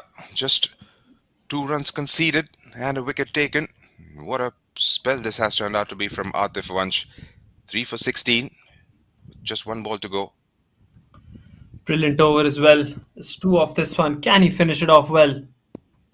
Another Yorker. This time a slow one. He's asking whether they took the inside edge. And the umpire says no. Maybe that sound came off the bat hitting the ground there. But what a spell from Atif. 3 overs, 3 for 16. He's been the pick of the bowlers. Bowled at an economy under 6 runs. After 12, the KANOO Strikers, they're 86 for 6. A big thank you to the EPCA and the Tamimi Group for the facilities provided here at the Tamimi Cricket Ground. First of its kind ground in Dammam with the floodlights available. And all this under the chaperonage of the Saudi Federation. We've done brilliantly right throughout the kingdom. In the west, with Jeddah, Jizan in the center, with Riyadh Cricket Association, and scores of other associations right throughout the country. It's a great avenue for all these players to get themselves up in the ranks and into the national side. I'm pretty sure the way cricket has grown in the region, once the countries like UAE, Oman, Nepal, and Saudi might just find themselves a feat, and with a lot of internationals taking part in competitions like these, will definitely help a lot of youngsters who are involved as well. Absolutely, Junaid. Summed it up brilliantly, didn't you? We've got a lot of talent in this part of the world, the Middle East especially. Lots and lots of inhabitants from India, Pakistan, Bangladesh coming in and liking their cricket here. That one has been hit straight. Couple of bounces and a slight misfield there. We'll have to check, but I think that has touched the rope. They've still run 3 regardless, but I'm sure the umpire will have a look at the TV umpire as well.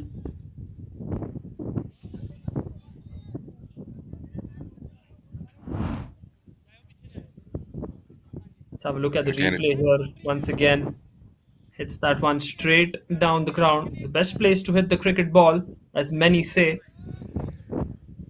Not quite clear from that angle, but there we go. Long on fielder slipped, and that's what caused the boundary to be a touch more behind than it already was. I'm sure the umpire will take that into consideration as well.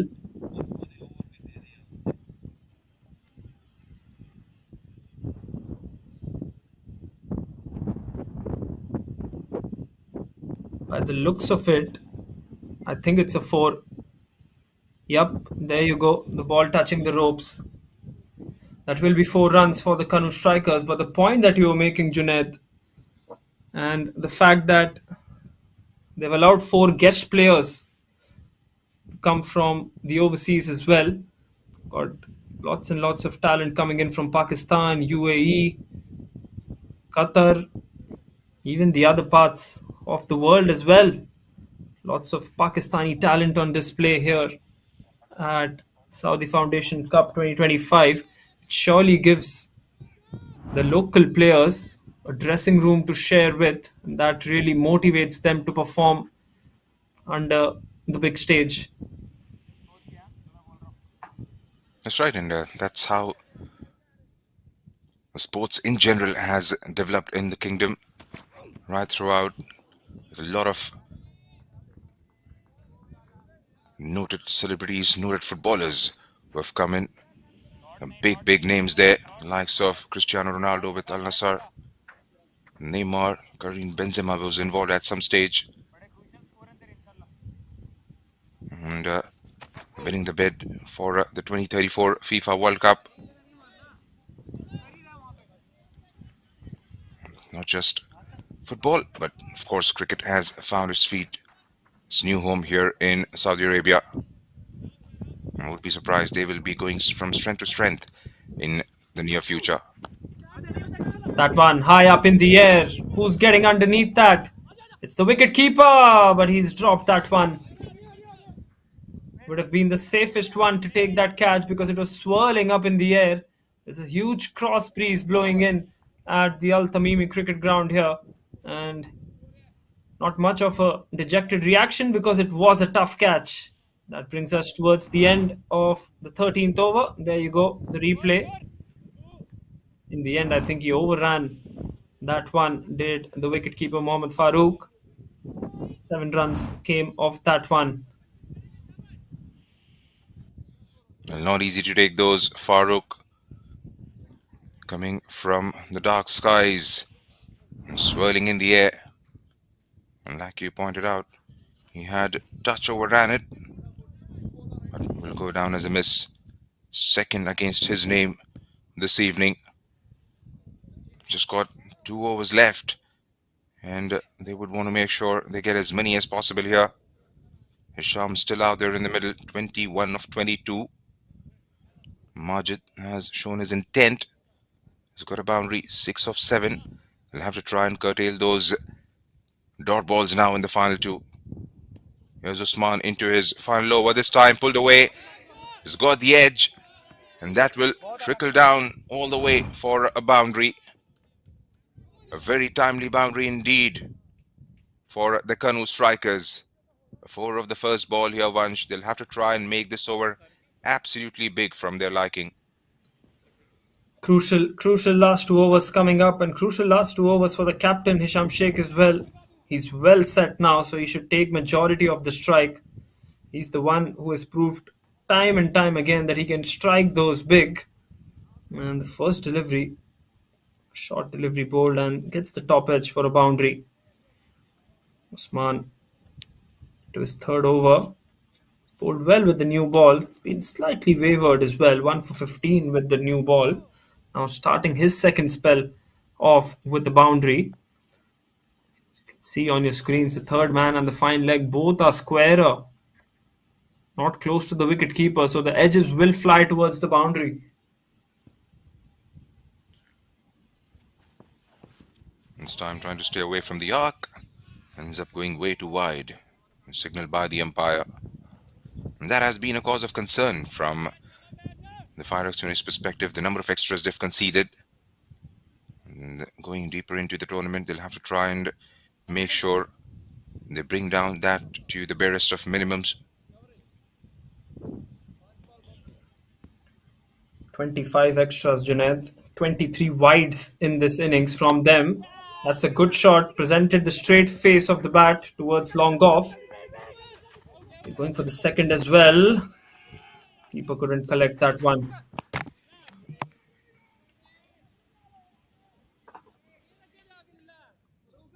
Good running.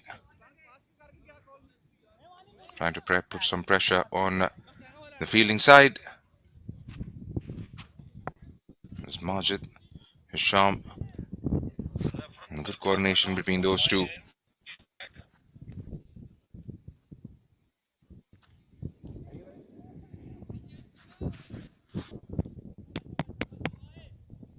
Still a bit windy out there. We'll have to wait and see how the likes of Karnal Zayed, Tabish Khan go about with their business. But they definitely need something to bowl at. 98 for 6. With 10 deliveries still to go.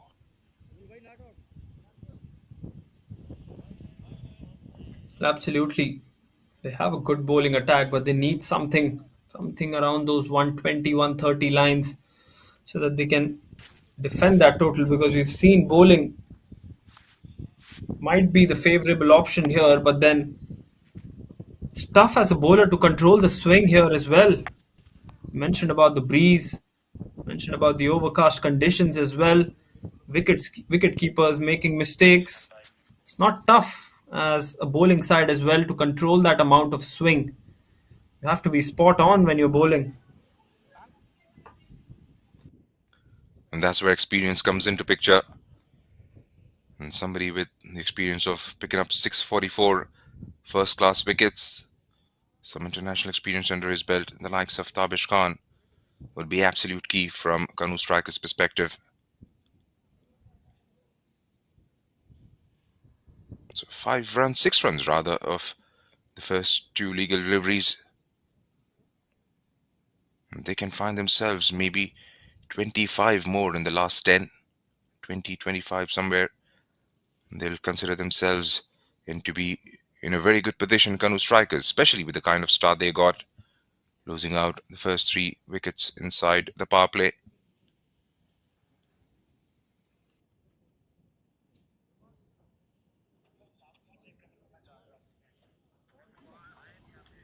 We're waiting for something. I think we're waiting for that run out call to be made by the third umpire. I think he was safe there, Majid, but still, main umpire has gone towards the third umpire to have a look at it. So, seems to be some technical glitch out there, but I'm sure that's taking more time. Just a single away from getting towards this 100 mark as well. KANOO Strikers have to give it to the bowling of the FIREOX unit, though. They bowled well in the power play, didn't give many runs in the first 5. And Captain Waqar Salvi, as we could take it from the stump mic, he wants both the runouts to be checked because the stumps were dislodged at both ends.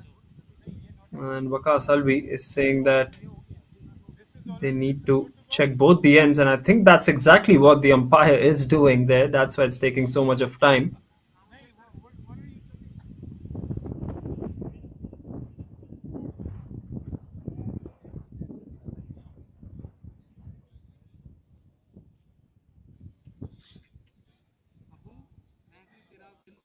And coming back to the conversation about the development of the game in this part of the world, once recently the mega IPL auction was held in Jeddah as well, where players, the teams and the team owners had flown in from India.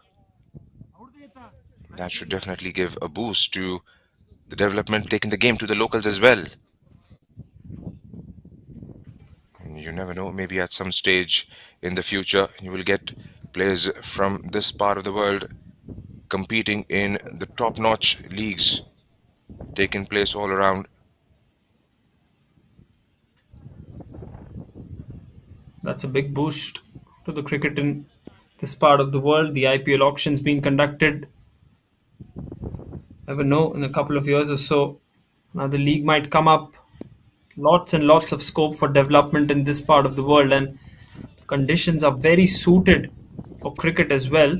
Yes, we've seen a lot of rains in the past couple of days or so, but trust me, this part of the world has some of the best conditions to play cricket in. Spot on there. Well, another dot ball.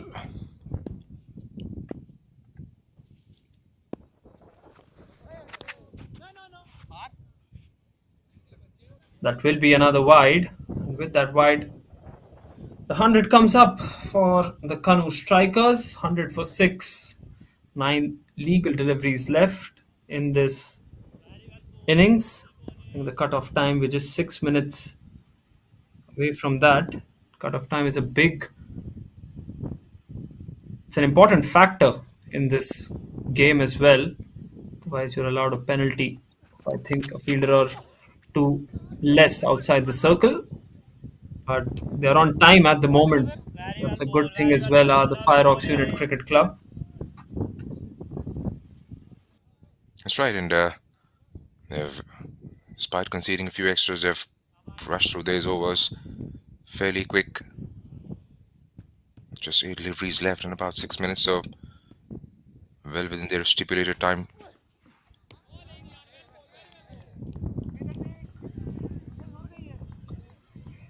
Final delivery of the over now coming up. In fact, the umpire has given that as an over. Not sure whether there's a delivery remaining or not. But at the end of 14, KANOO Strikers 101 for 6. And there you go. Still a ball left. Hands over the cap once again. Osman 1 for 23. Despite those wides, it's not been that expensive. 8 runs off this one, which is acceptable. Needs to finish this one off well. Sham Sheikh, on the other hand, look to target that cow corner mid-wicket region. Here comes Usman. It's gone up in the air. It's been hit high, but is it long? No, it isn't. That's a wonderful catch. Diving in front, the long on fielder picks up the crucial catch. A rather sluggish innings from Hisham Sheikh, the captain, comes to an end as he's dismissed for a run of ball 26. It's a brilliant catch under the conditions we are in. That was launched high into the night skies, and it's not easy. Dived forward and make that one relatively simple. You have to go big, no other option. A touch slower. Not getting the sort of distance he would have liked. Hisham Sheikh. Yep, judged beautifully there, Atif. After bowling a very good spell, takes a very good catch.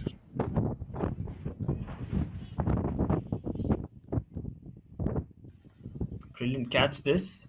As we have a look at it, Atif it is once again. Formed well with the ball, and then now in the field, Hassan Talal comes in to bowl the final over. No surprises at all there, Junaid. That's right, you'll have to try and get your most experienced player to close out this innings.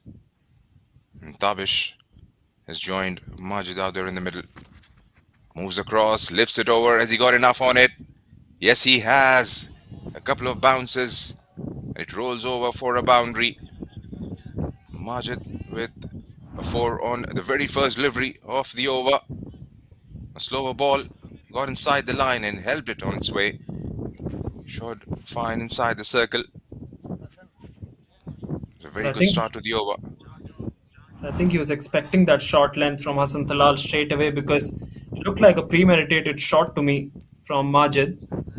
Shot on that occasion and lifts that one over the wicket keeper.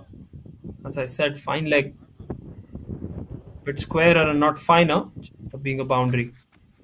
This time he's clubbed it towards the shot, the mid-wicket, and that has gone all the way. What a shot that is. Majid has got 2 big shots in the first 2 deliveries of the over, and they are definitely on track for something big here. They've got themselves to 1-1-1 for 7. What a swing of the bat. Have a look at that once again. Over square leg. That was a 6 in any part of the ground. Yes, that is the shorter boundary on the onside. It was a huge 6. Brilliant shot from Majid, as they've got 10 runs of the first 2 balls now, and Hassan Talal under some pressure in this final over. We've been talking about 110, 115. Those 2 shots are looking well within a touching distance of maybe a 120. And that's what this game does. A couple of good overs, couple of big strikes. Certainly changes the momentum. He's asking for a wide on that one, Majid. Moved across. Once again, that's brilliantly bowled inside the guideline. Batsman always thinks that's a wide, but it's brilliantly bowled by Hassan Talal. Once again, he's targeting that outside off kind of a delivery. This time a bit shorter than the last one. Final 2 deliveries left. Can they get 10 more and give themselves a boost here in the end, the KANOO Strikers? With the way Majid is striking the ball, they surely can. This time it's high up in the air. I'm not sure it's got the distance, and that will be easily taken by the wicketkeeper this time. A very early call by him, and he finally picks one. That's the reaction that comes from Mohammad Farooq there. First wicket for Hassan Talal as Majid is dismissed off the second last delivery of this innings. He's played a decent hand here, Majid Yaqub. Eventually Going down to a decent catch from the wicketkeeper, who's finally got one right. Was skied in the air, had to cover some distance, and Mohammad Farooq judged this to perfection. Takes his on his chest, and a sigh of relief for him after a couple of drops early on. Just one delivery left. Can they try and sneak in a boundary somewhere? Does Karnal Zayed has it in him to put Hassan Talal maybe over the lines? It will be tough. It will be tough with the pace of Hassan Talal. Now Zahid. Not an recognized batter. Nelson for 8 at the moment. Final delivery of the first innings coming up. Shot on that occasion. Surprised him with a bumper. I think it's hurt him on the shoulder as well. Just be happy with the single that will be given as leg bias by the umpire. No, there was some bat involved as well. So the KANOO Strikers at the end of their 15 overs finish with 112 for 8.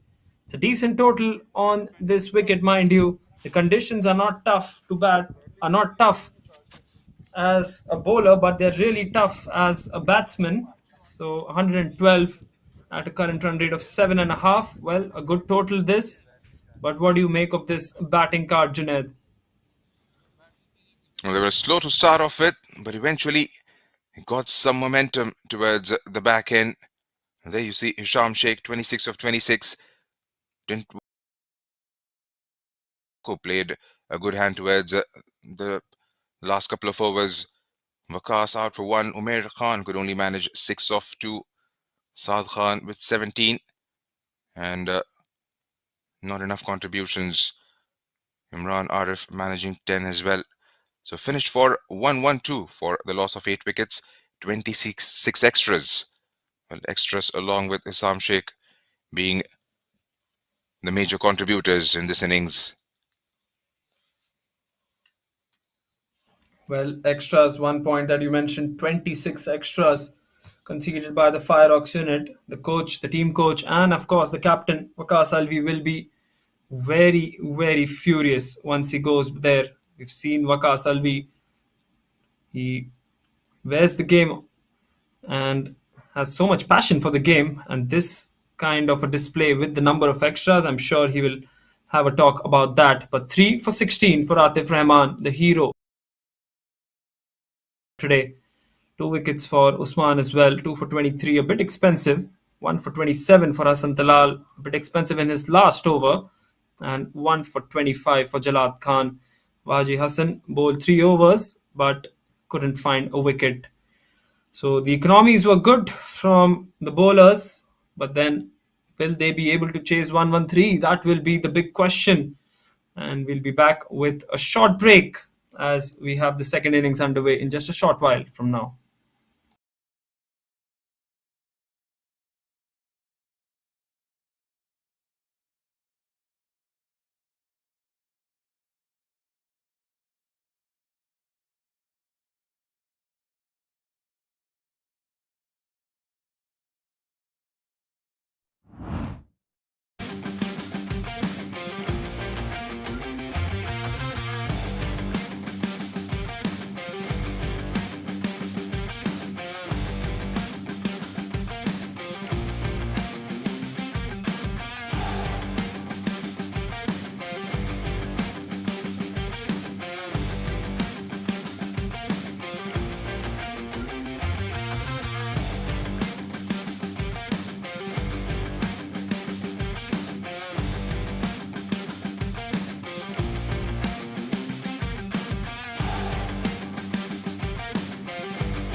Well, welcome everyone for the second innings here. 113 required in the 15 overs for the FIREOX unit. They will be under some pressure with the new ball as well. And the likes of Tabish Khan, Colonel Zahid, Perhaps come recognized the two names in the openers for the FIREOX unit CC, chasing a total of 113 in 15 overs. Hello and welcome back to all the viewers tuning in. This is the OGC Foundation Day Cup 2025, powered by Dafa News, coming to you live from the Tamimi Cricket Ground here in Dammam, the eastern province of Saudi Arabia. And that man who's just taken the ball, Tabish Khan, will be raring to go at these two openers. One of the most experienced campaigners.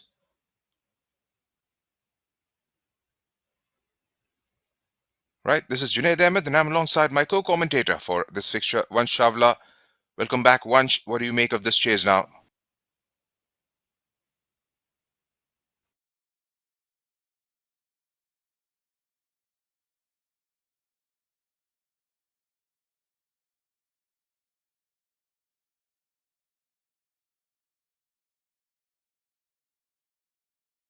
openers of the FIREOX unit cricket club who are coming on the back of some disappointing performance with the bat. So they have to be wary of that swing in the initial 4 or 5 overs.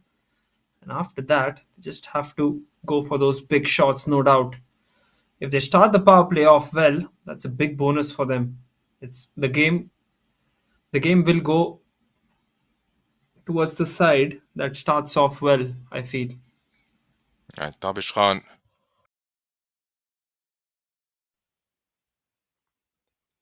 former Test cricketer, 654 first-class wickets. Here goes Tabish with the first ball. Well, that one just skidded off. Almost caught him by surprise there. Good to see.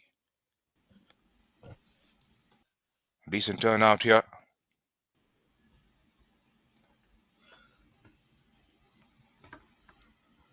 This will be where the game is decided. Yes, Tabish Khan.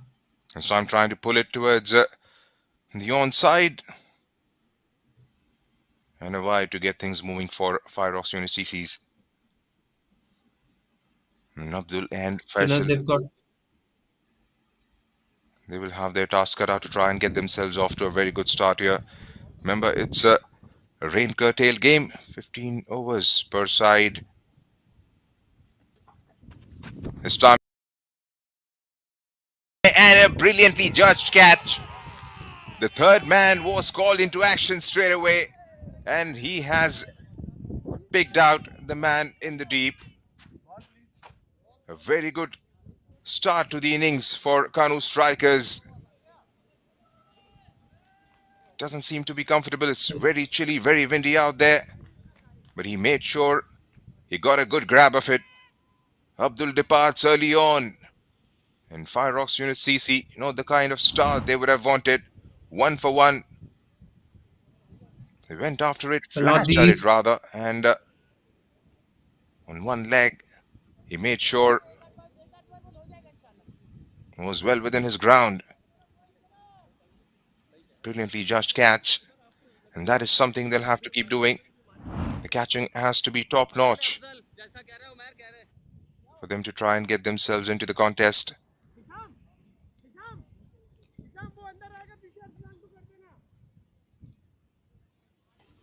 There you go, a few dignitaries on screen enjoying their time watching this game between the FIREOX unit and the KANOO Strikers, as FIREOX unit have been rocked back early Picked up 3 in the last in this game. first Tabish innings. Khan was the player of the match. And has started this game as well on a very bright note, defending 1-1-3, and that is the sort of performance you would want from your star man.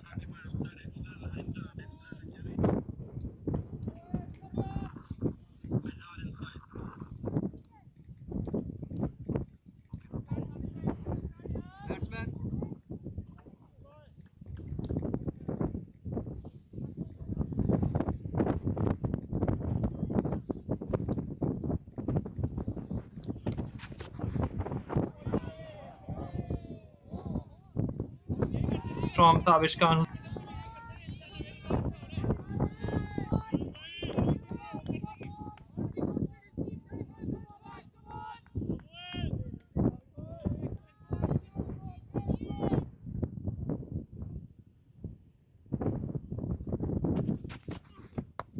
Hey, that's a short delivery.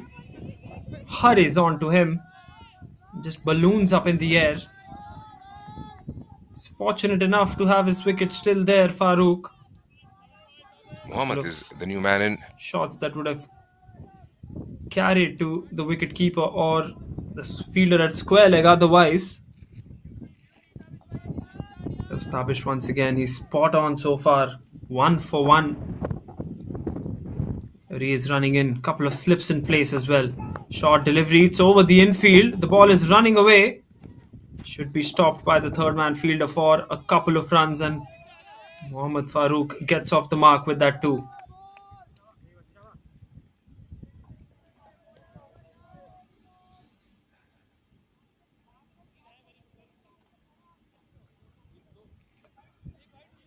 There you go.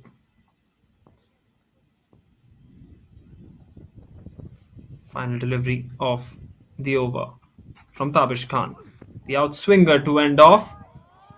And at the end of the first over, the score for the FIREOX Unit Cricket Club, 3 for the loss of 1.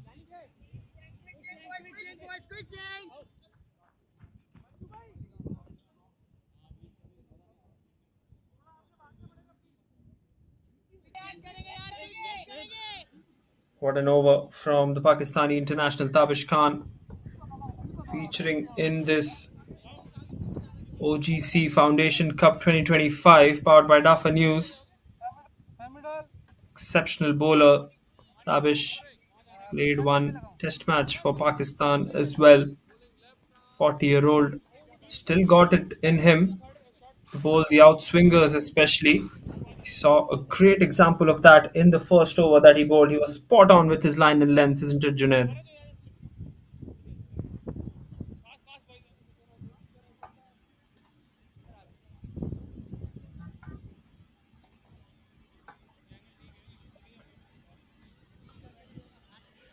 Right then, Tabish Khan from one end and Mohammad Qasim from the other end as well. Right hand, left hand attack. Here comes the bowler, bowling to Faisal Khan. Wide down the leg side, that will be 5 wides. Has it brushed him somewhere? No, it hasn't. The umpire confirms that 5 wides. Bonus runs these for the FIREOX Unit Cricket Club. First boundary, not off the bat, but they'll take it.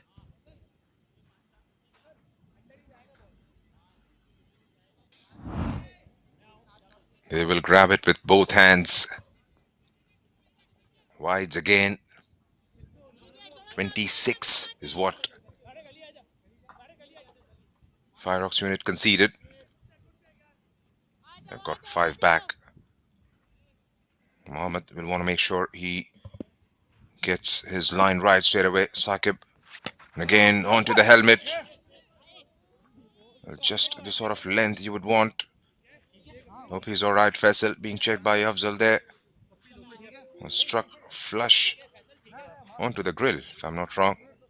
Would be a concussion check.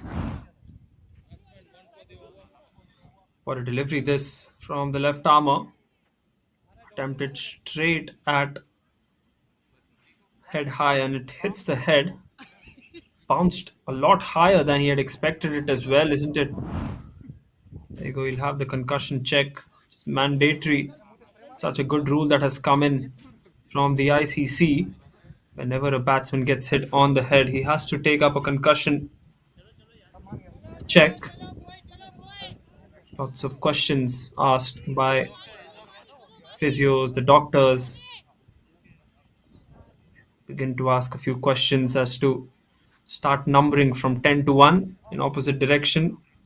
Name your family members and other such questions as well. The umpire also ensuring that the helmet is well protected as well. Deadly bouncer from Saqib here though, Junaid. Well, that's right. And He's definitely the one who would fancy himself to try and get the ball into those areas.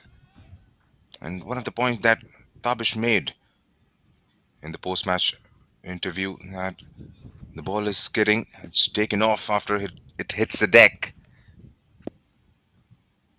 There's Sakib again, this time touch shot, he goes through with the shot, it's skied up in the air, has he got enough? Just clears Zumair Ali Khan, and it plucks again into the surface. It looked like he had got the connection right, but eventually it turns out to be a single in the end.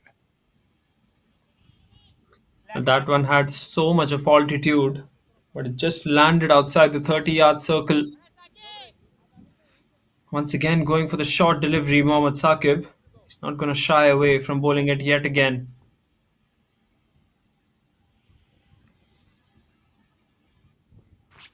And it goes after this one. Has he got enough on it? He's still flying in the air. And again, just clearing the man at mid-on. Those were looking like big shots. Eventually, once it doesn't turn out to be the kind of result FIREOX Unit CC would have liked. Just getting it outside the 30-yard. Absolutely, they're asking the leg umpire if both these bouncers were shoulder high. Something that the umpire is checking as well, or informing back to the third umpire. To await confirmation on that one, but Mohammad Saqib, he scored 3 short deliveries after conceding those 5 wides on the first delivery. Current run rate of almost 7.5 at the moment. They'll require a good start. Will the FIREOX unit? It's a must-win game for them. As we mentioned, they lost the previous game courtesy a poor batting performance up front while they were batting first. This one, they will have to really work hard for this victory if they have to get those 2 points home. That's right. And first 5 overs rather, would be absolutely critical from their standpoint, because they want to make sure they do the damage early on, get those runs straight away, take that pressure off the middle overs. But they are up against 2 quality premium bowlers in Mohammad Saqib and Tabish Khan. They've already lost a wicket, but they'll have to keep going. Right, there's a change in the field. First slip, or a flying slip rather. A short third. This time clipped away towards the leg side. And again, looks like it has got a bit of a pad to that. We'll have to wait for the umpire's signal. Leg by signal. We've got a fielder at 45 on the offside, 45 at short fine. They're trying to attack the batsman and get those wickets straight away. Once. Well, yes, and wickets are going to be crucial with the new ball. Mohammad Saqib, the angle's one away. This time, I think there's an inside edge on that one. Otherwise, that would have been plumb. My initial reaction was that there was some bat involved. I think the umpire has indicated the same as well. Inside edge saving Faisal on that occasion.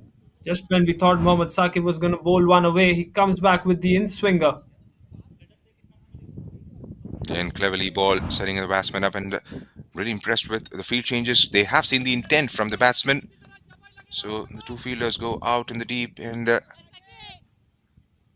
2 have been brought inside the circle. Final delivery of the over, flicked on the onside. This time, the ball is racing. In the end, he does a good job at deep square leg to stop that one from going towards the boundary as well. 9 runs coming off that Saqib over. 2 overs done. It's 13 for 1.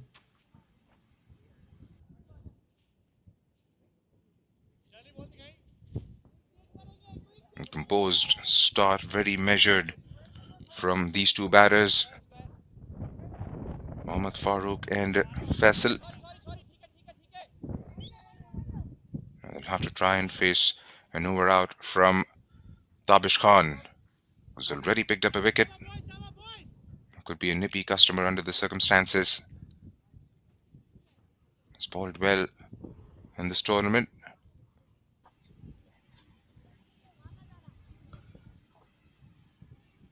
was Tabish. Again, hitting the bottom of the bat, not allowing him any width on offer. Tabish Khan, the experienced head, 40 years old now. Played test for Pakistan, cap number 245. It's gone straight down the ground. That should have enough legs to go all the way. The safest area to access on the cricket field. And Faisal gets himself off to a start here. A boundary in the first couple of deliveries. In the slot, didn't hold back, goes straight down over the umpire's head and 4 runs. Beautiful shot this. Didn't get the middle of the bat there, but enough to take that one towards the boundary. Again, a swing and a miss. Was trying to access that offside field this time. Didn't get anything. Missed the line of the ball completely. It's a good ploy against Faisal as well, going for the outswinger. And I think Tabish, one of the strengths that he has is the outswinger. So he'll rely on that a lot in this innings. Once again, that outswinger looking to heave that one on the onside was Faisal. Gets the bottom of the bat back to the bowler. He's got a flooded field on the offside. So many fielders in the ring. There were 2 slips in the over before from Tabish as well. He's removed the second one now. Stationed him at gully or point, I guess. This time on the offside, once again towards mid-off for no runs. Just a boundary conceded of this over so far. As we speak about the experience of Tabish Khan, he's agreed to come and play as a guest player for the KANOO Strikers Cricket Club. Plays for Sindh in the domestic league. That's high up in the air. That will clear the infield. Does it have enough? Does it have enough legs to go towards the boundary? No, it doesn't. Come on, yaar. And I think they'll take 3. Disappointing. Number 19 there on your screens, looking to give that one away to the other fielder, but then ends up being a 3 runs. So 7 runs off the over from Tabish, 3 done. It's 20 for 1 for the FIREOX unit.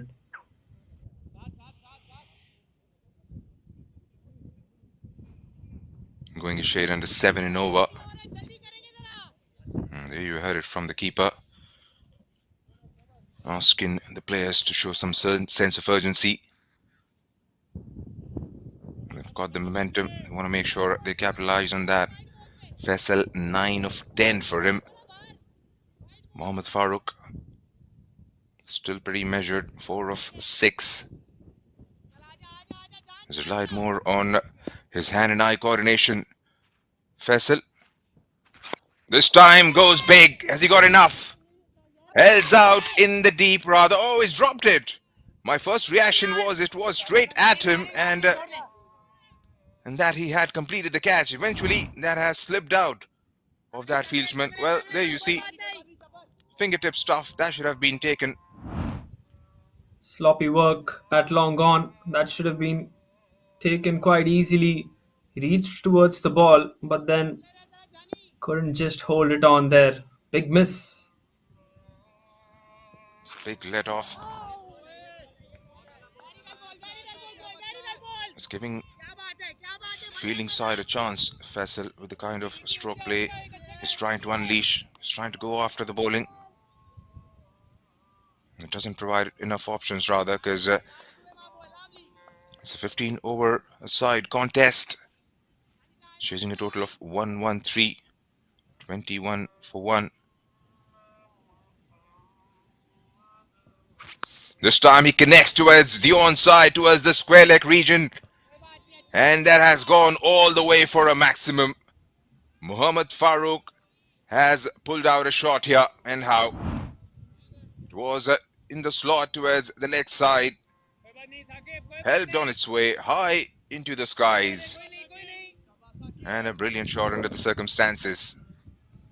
Wow, that looked beautiful, isn't it, Vansh? There was a fielder there Then he still took the chance, trusted his instincts, smashed it above the square leg fielder. No chance for him whatsoever. In the end, it went a long mile away by just giving the ball a check. Slip goes out. Flying slip or a short third man finer to the wicket keeper is into play now. Farooq on strike. Goes for the big shot. It's up in the air. He hasn't connected that one well. Plugs in the outfield as we expected. Couple of runs for Mohammad Farooq once again. If they can get runs like these in the power play, then surely they're in safe hands when it comes to the middle overs here, Junaid. That's right, and that is probably.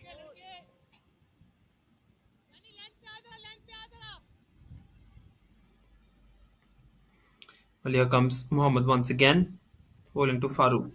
That one's been smashed on the onside. Well, yes, that has hit the floodlights. What a shot this. Beautifully played. It was into the slot. He dragged that one from outside the off stump and hits it towards cow corner for a huge, huge six. That's probably the biggest we've seen in this tournament as well. What a good swing off the bat. Technically very sound, this batsman as well, as it hits the floodlight poles. Big, big maximum from Mohammad Farooq.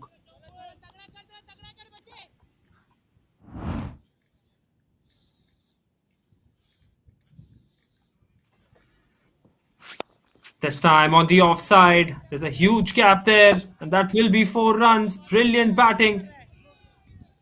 Really, really smart batting from Farooq there.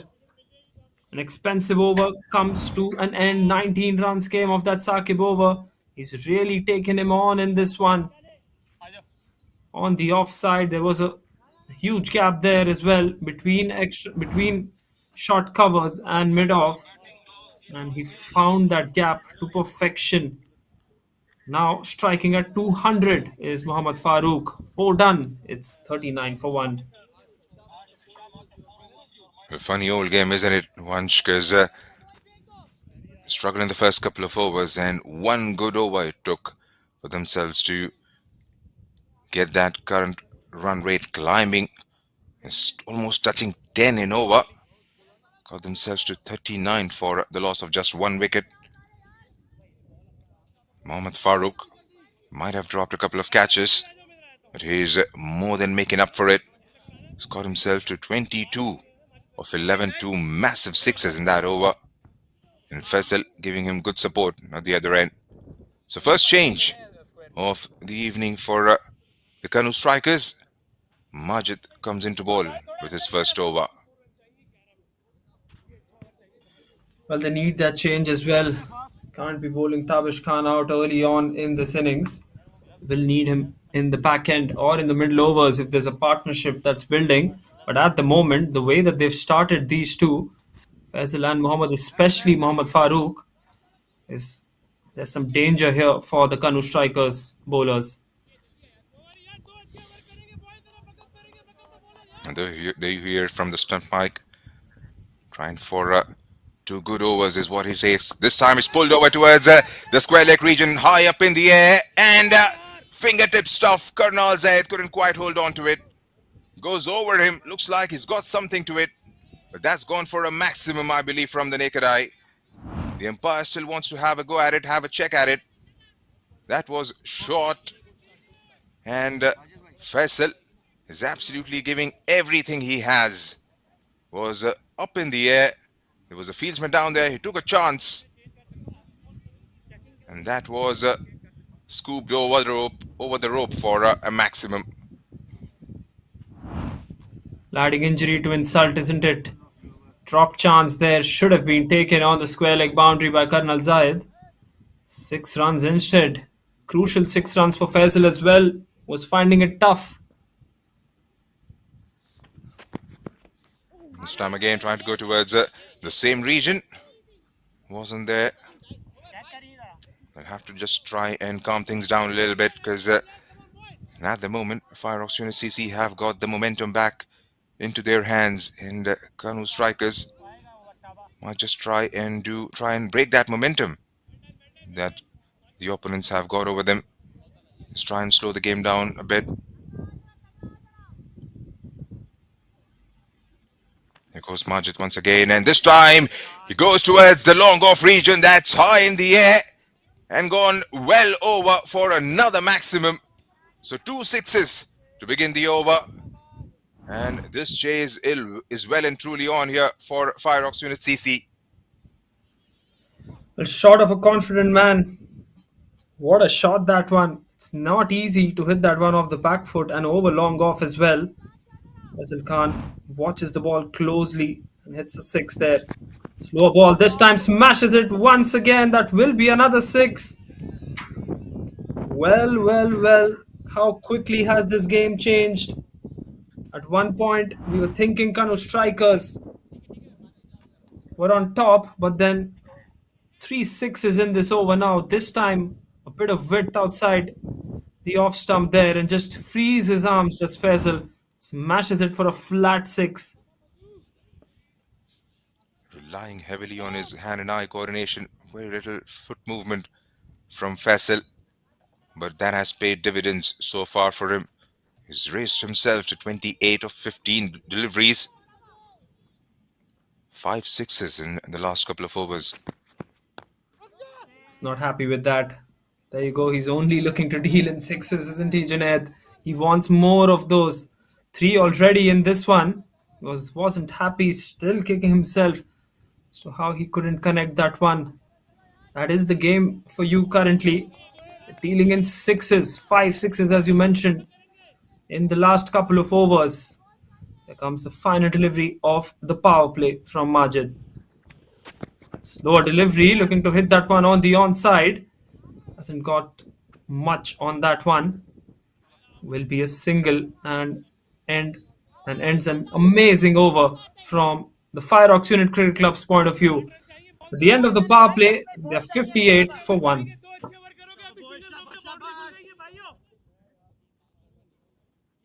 Making full use of their power play. FIREOX Unit CC.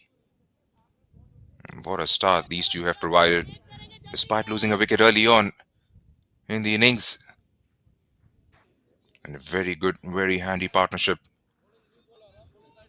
And that seems the introduction of Karnal Zaid. A change in the power play signaled by the umpire. And Karnal Zaid will have to start good here, Rahmat.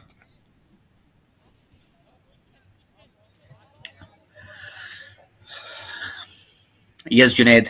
Well, this has not been a decent start from KANOO Strikers CC, I would say, because it is been a roller coaster journey for them since the beginning of the match. Earlier, they lost the 3 wickets in the first innings and then capitalized that in the middle overs and then got that finishing touch from the man Saqib.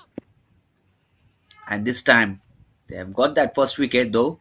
But Faisal is just literally breathing fire here with his lethal strokes of some big hitting, big power hittings, which we have already seen in the previous over. 3 biggies in an over, completely taking that momentum away from KANOO Striker CC. If they literally want to come back into the game, they need to pick either of these batsmen, Faisal or Muhammad. Junaid? That's right, and maybe both, I would say, because both of them are going absolutely top notch. This time trying to pull again. Doesn't get the connection. Like I've made that point earlier, he's relied more on the hand and eye coordination. And just in case, if you have missed out on some of the action, this is how it panned out. Losing out a wicket in the very first over. Had to rely on this partnership. And they have struck absolute gold here. Few biggies in an over, 5 sixes and 1 4 in the last 12 deliveries they faced. Both these batsmen combined. Karnal Zaid is into the mix. Played a lot of tape ball cricket. It goes down the track once again. Down the ground and struck firmly for another boundary. Faisal seems to be a pretty hard-hitting batsman and has started to like the bowling here. Well, Faisal is delivering some big knock here for his team. No matter whosoever is bowling on the other side, he just want to smash each and every single bowler that he's going up against. This time, Colonel Zahid. That was not a bad delivery though. Good length one and nicely picked up. He's looking it so easy. Again, this time, has he got the fielder? No, he hasn't. That was in the air for a while, but landed safely. Well, he's looking in a hurry to finish the game off in style with his big hittings. Well, that's right, and they were eyeing for a very good start, and that's what they've got. And if these two continue for maybe another 4 or 5 overs, this game will be done and dusted pretty soon. And that is something KANOO Strikers don't want. Again, going after it. Mohammad Farooq, has he got something? That has cleared the infield for sure, and a couple of bounces before Umer Ali Khan could retrieve it and throw it back.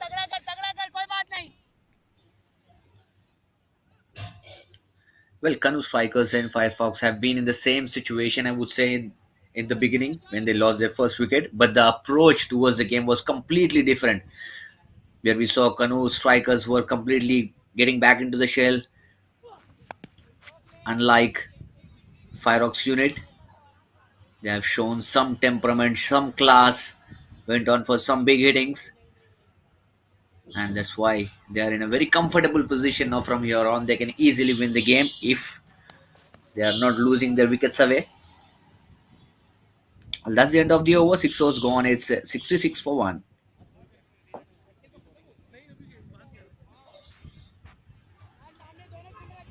And there you see the equation.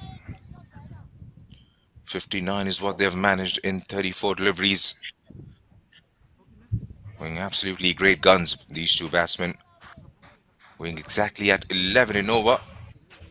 Just the kind of start you dream for.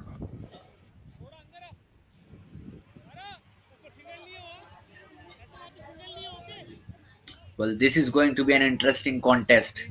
Umair up against Muhammad and Faisal, one of the prominent key players of KANOO Striker CC, a very well known bowler who is known for his variations and also some extra pace that he generates in the middle.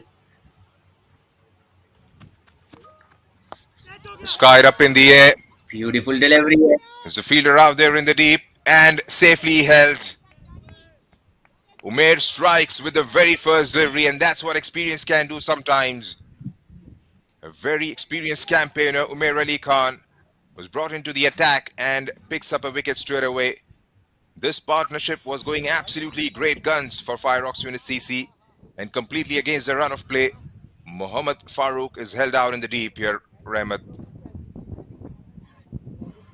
Yes, this is why I was talking about Umair and the two men who are patrolling at the crease. Will be a great contest, and straight away, the moment he came in, he won the contest up against Mohammad Farooq. Have a look at the delivery. That was a half-hearted shot from Farooq.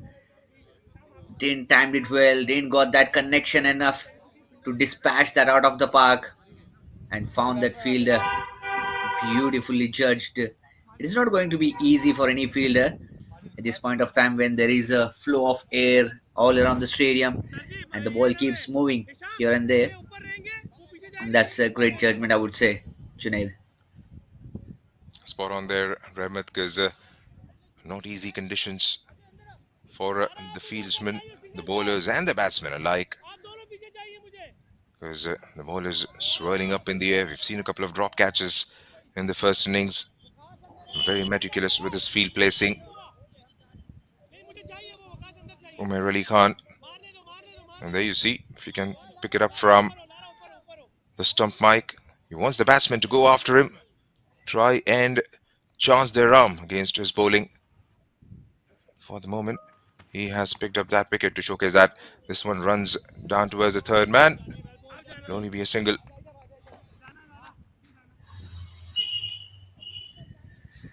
Well, now this is the time where we get to know the approach of Faisal, how he's going to react now.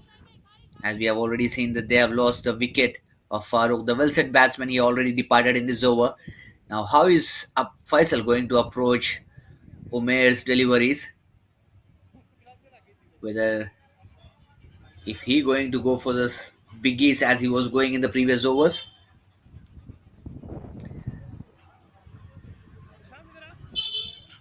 Oh, there is a niggle, some injury on the finger of Waji. Well, Faisal has to take the onus now. Try and maybe see out a few deliveries. That's the equation. 46 required of 52. They try and keep wickets in hand. It's just going to be a cakewalk for them. Then again, you'll have to have. Well, also, Junaid, it feels great when you see Saudi cricket growing some profound and recognitions in the world cricket. While we have seen some prominent players showcasing their performances out here on this platform, and in that fashion, he got out Mohammad Farooq.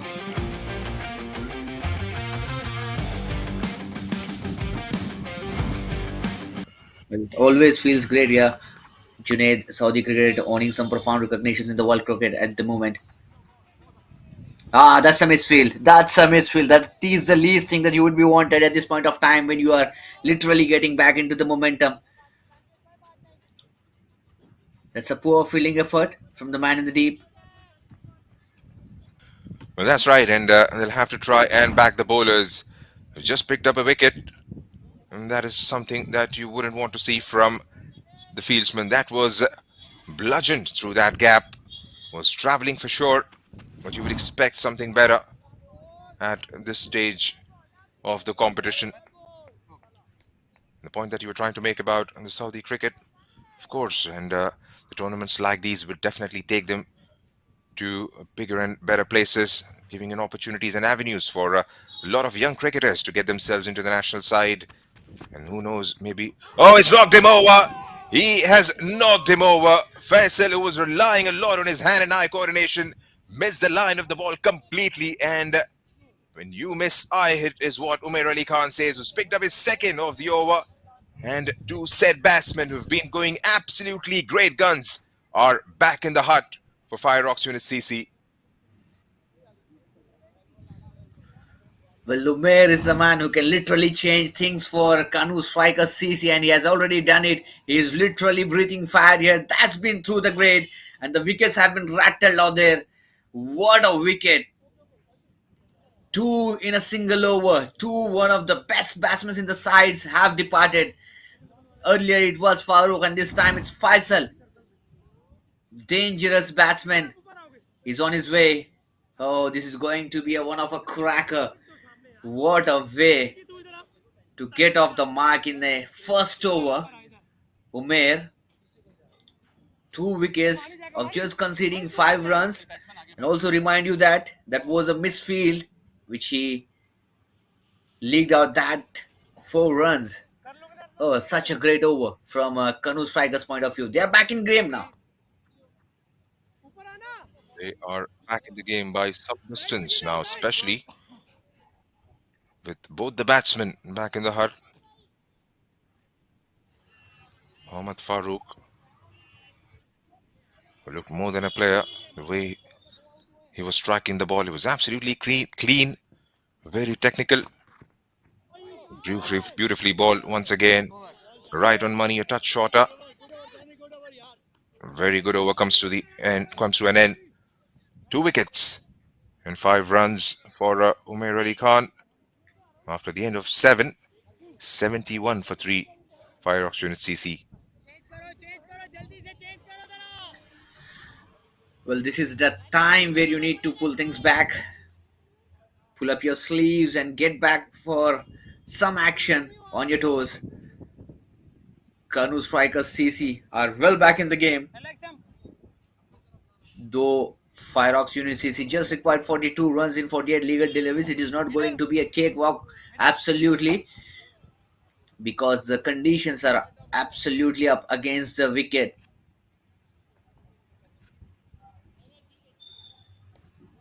Required run rate 5.25. There comes Colonel Zahid. A wicket or a couple from here on will make some exciting contest out of this game. That was beautifully bowled by Karnal Zayed. Pitched up, taking the ball away from the right-hander. Waji, the new man in. And all they need is the support of all the fielders. And again, a player and a miss. Beautiful line, beautiful length by Karnal Zayed. He's played a lot of tape ball cricket.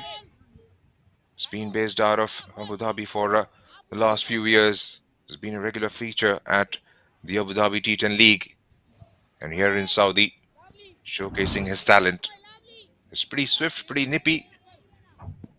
Can he try and get the job done for his side this evening? And again, three in a row. Well, Three a dot couple of balls on the trot for Karnal Zayed.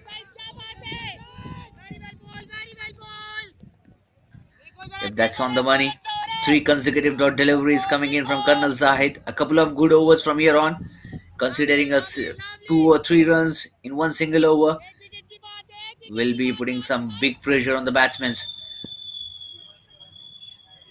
Waji and Umar, the two new batsmen, are on the crease at the moment. Nicely bowled and well played. That was right off the middle. Quick single taken. He's off the mark, Umar.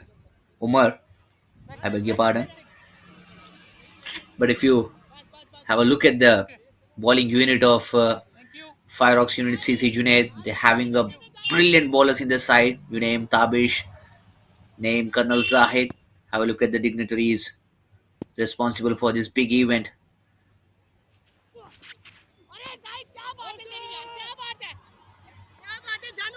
That is what I was talking about. The gun bowler, Colonel Zahid, the man who is known for tape ball at the beginning of his career, but later on he nicely capitalized that one and got some big stars on his shoulders of recognition in the world cricket, especially in the Gulf.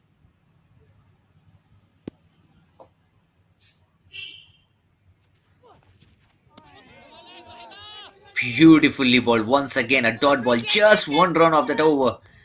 Brilliant over comes to an end. 8 overs gone. It's 72 for the loss of 3.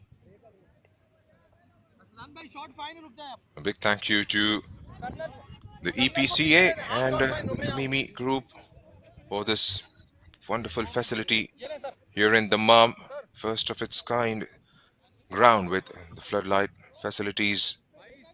Of course, all this under the chaperonage of Cricket Saudi Federation. Has been working relentlessly right throughout the country, from west to east to central. A lot of young talent getting this avenue when they can showcase their skill set, try and challenge for a position in the national side. And with a lot of incoming players from different parts of the world, sharing the dressing room with them, enlightening the young guns with their thoughts, with their experiences, will definitely take the cricket in this part of the world to greater heights. I've seen the growth, magnificent growth from the countries like Oman, Nepal.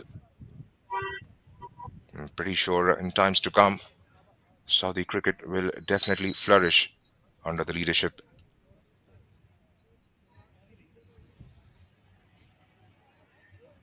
Yes, you rightly mentioned the kind of an improvisations we are seeing in the Saudi cricket.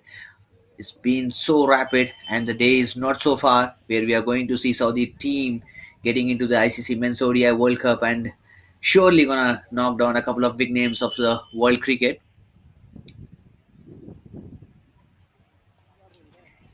Credit goes to the dignitaries of and the responsible folks of Saudi cricket for working really hard, putting their blood and sweat day and night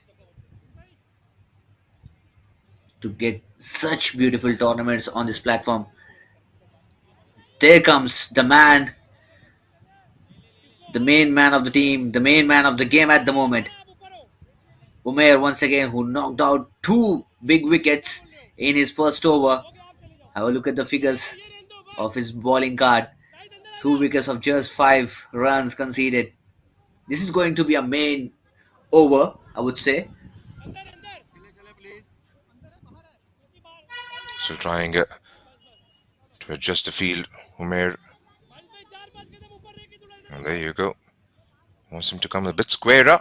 4 or 5 steps towards the left of the fieldsman. All set. Vaji. 2 of 5 for him. Umar yet to get off the mark. 3 dots is played so far. Again, guarded away towards the third man. Will only be a single. And in the context of the game, those 2 overs, which went absolutely big with 5 sixes and a boundary, is what has been the difference. The run rate has come down a bit after the departure of the 2 set batsmen in Faisal and Mohammad Farooq. But the damage they did is allowing these 2 players to take some time out there in the middle. Still very gettable. All they have to do is just try and prod a few singles for the next couple of overs and then try and launch absolutely big towards the final 3 or 4.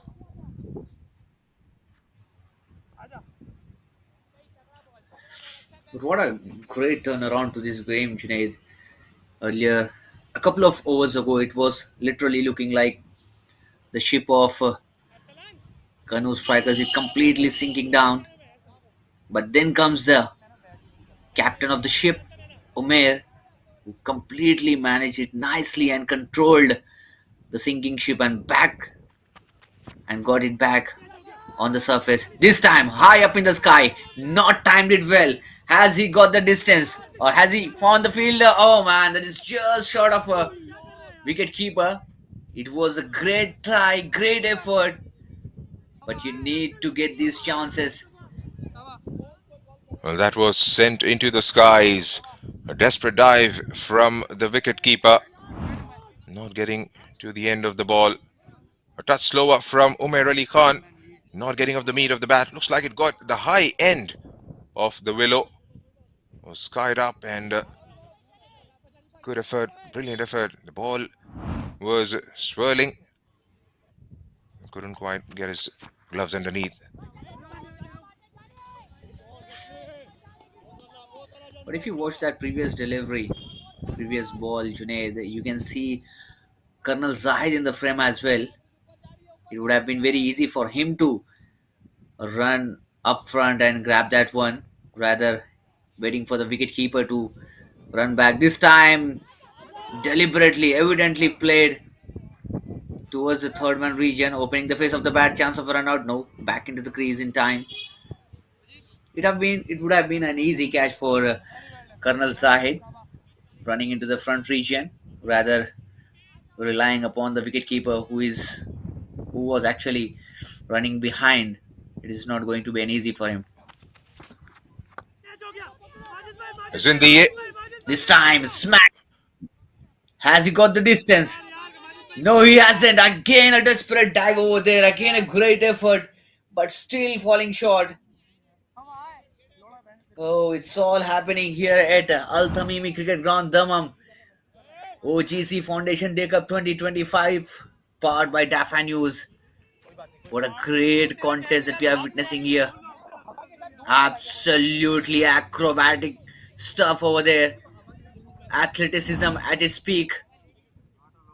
Top-notch effort.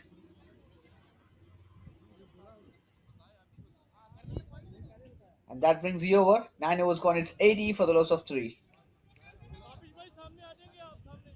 right, 33 to get off the final 6. And the batting side would fancy that any given day. Need a performance and a half. Would be very interesting to see at what stage of the game they'll try and get 1 over out from Tabish Khan, because at the moment wickets is the need of the hour as Majid comes in for another one. Umair Ali Khan has bowled really well. 2 for 13 for him. Conceded 19 in an over. Majid scrummage for his second. He'll have to try and keep that over out of his mind and put in a performance his side desperately needs here. Helped away towards the onside. It'll only be a single.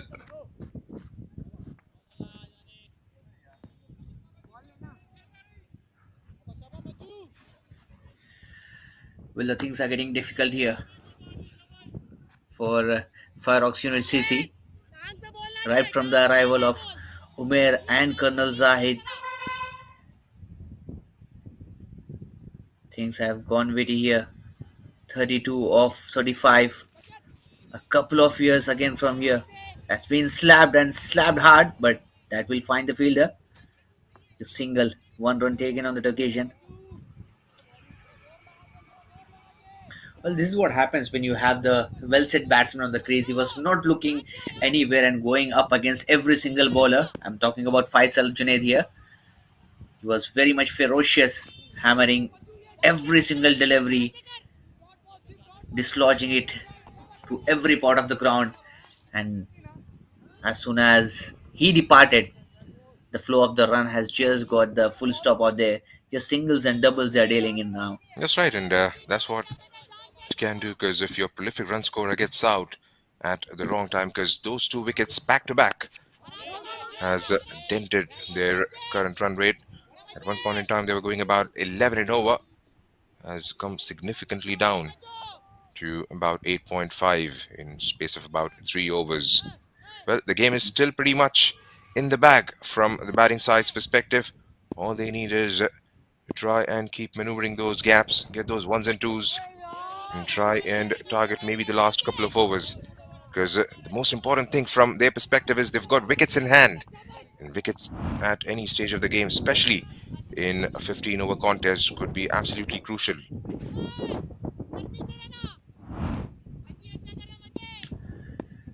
31 in 31.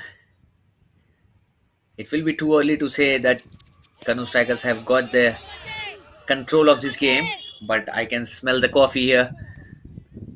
A couple of overs from here on, a tight overs, will definitely get them back into the driver's seat. Well, that's 10 overs gone. It's 82 for the loss of 3 wickets. Beautiful piece of comeback we have seen from KANOO Strikers. And it is not going to be a cakewalk from here on. Meanwhile, I would like to welcome Vansh, my co-commentator, back into the combox. Thank you, Rahmat. Change in story. First 5 overs dominated by the FIREOX Unit Cricket Club. And then the next 5, some control brought in by the KANOO Strikers. Still 31 required of the last 5. You would fancy the FIREOX unit to go past the line if everything goes according to plan. Here comes the bowler now, Umair, holding the 11th over. The first delivery flicks it on the onside as Waji. Will just be a single. You can see a spring in the step of the fielders as well, isn't it, Rahmat? Yes, indeed, and why not? The bowlers are literally breathing fire here, especially when you name Umair. The man on your screen can do nothing wrong tonight. This time a mix-up of the pace, variation, slow one. This is what happens when you have your experienced bowlers in your side. They know how to make the mix-up of the pace, bowl at the right areas. I haven't seen even a single delivery Umair bowling uppish in this entire spell so far. That's how your experience speaks out for yourself. Good delivery once again. The slower one comes in. And they're going for 2, slight misfield, and that allows them to take the 2. Brilliant, brilliant running this. Omar and Waji coordinating well, communicating well, and Umair is not happy. Should have been just a single, and that too a tight single. Had he gathered that one well, then the misfield just allows them to come back for the second as well. Run a ball required now.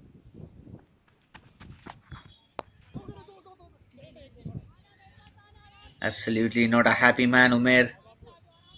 In his first over, we have seen fielder in the deep extra cover region, going for the misfield, and that resulted into a boundary. If you really want to get back into the game, you need to stop these kind of singles and doubles and boundaries once, because until and unless you are going to put that 100% effort, you are not going to get onto the driver's seat. This time high up in the sky, one more wicket down. It's all happening here. The man on your screen, Umair, is literally breathing fire, and he's not allowing any batsman to settle down over there. The magic of Umair is literally working in the favor of KANOO Strikers CC. Brilliant, absolutely brilliant. Just when the doctor ordered for the KANOO Strikers, they've struck. They've struck with a wicket and a timely one. That of Umair Waji, looking to go for the big shot once again. And well, we're still awaiting confirmation as to who was the batsman who's dismissed. I think it's Umair Khan who's dismissed as he goes for the big shot. Umair Ali Khan, the bowler, and Mohammad Saqib with the catch. Let's have a look at the replay as well. A good length delivery, looking to smash that one. Head not in a position to hit that one over covers, and few nervy moments by the third man fielder Saqib. Then he latches on to that one. Big wicket this for the KANOO Strikers as they come back into this game with those wickets and the dot deliveries since the last couple of overs.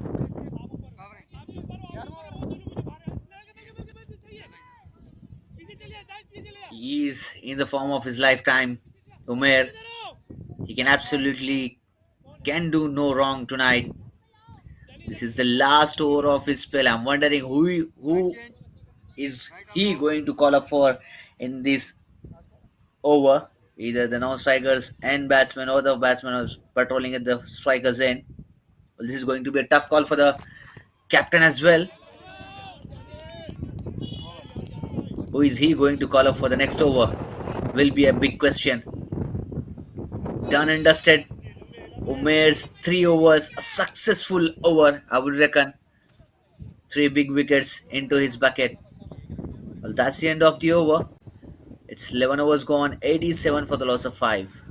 Loss of 4, I beg your pardon. 3 for 18. Umair Ali Khan, the man who's weaved some magic, casted a spell on the FIREOX Unit Cricket Club batters. 1 wicket for Tabish Khan as well. He has got 1 over remaining. As you rightly mentioned, Rehmat, who will bowl the next over? How will they rotate their bowlers? I think the answer is quite clear on your screens. Majid into the attack. He's been greeted with a shot that has gone high, and it has gone handsome as well. Majid has gone for a lot of runs today, and he continues to do so. The first delivery, the pressure has been released by the right-hander, courtesy that maximum.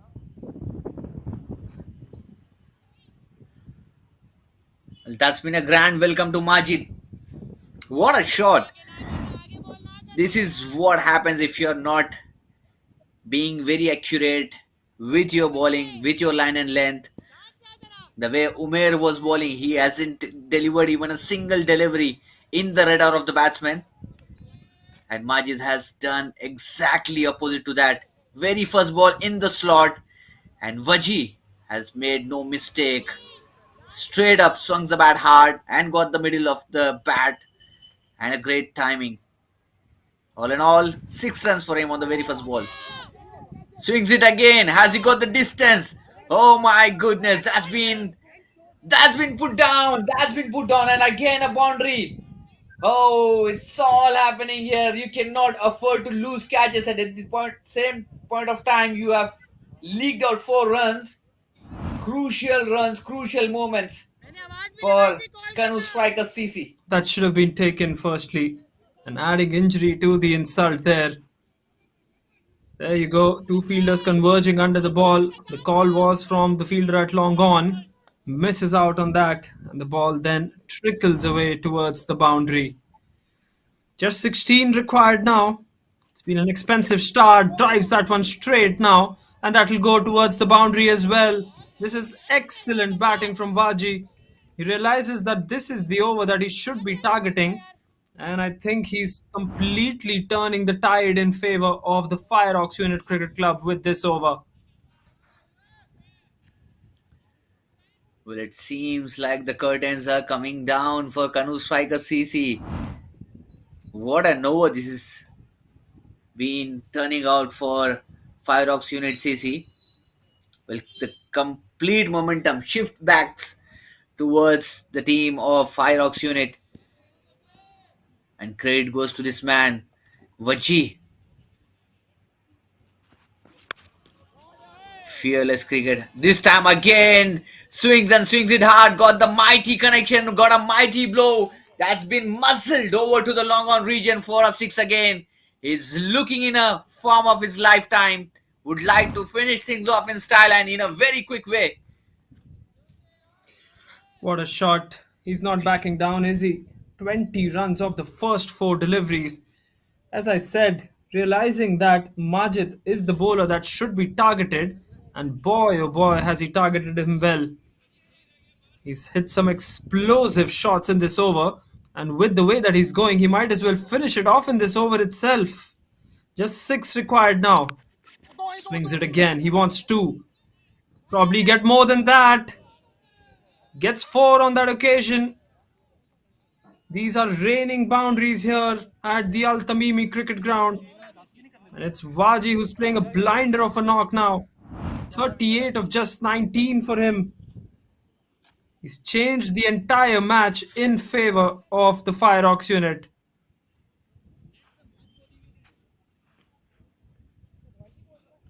Oh my goodness. What a game we are having here this evening.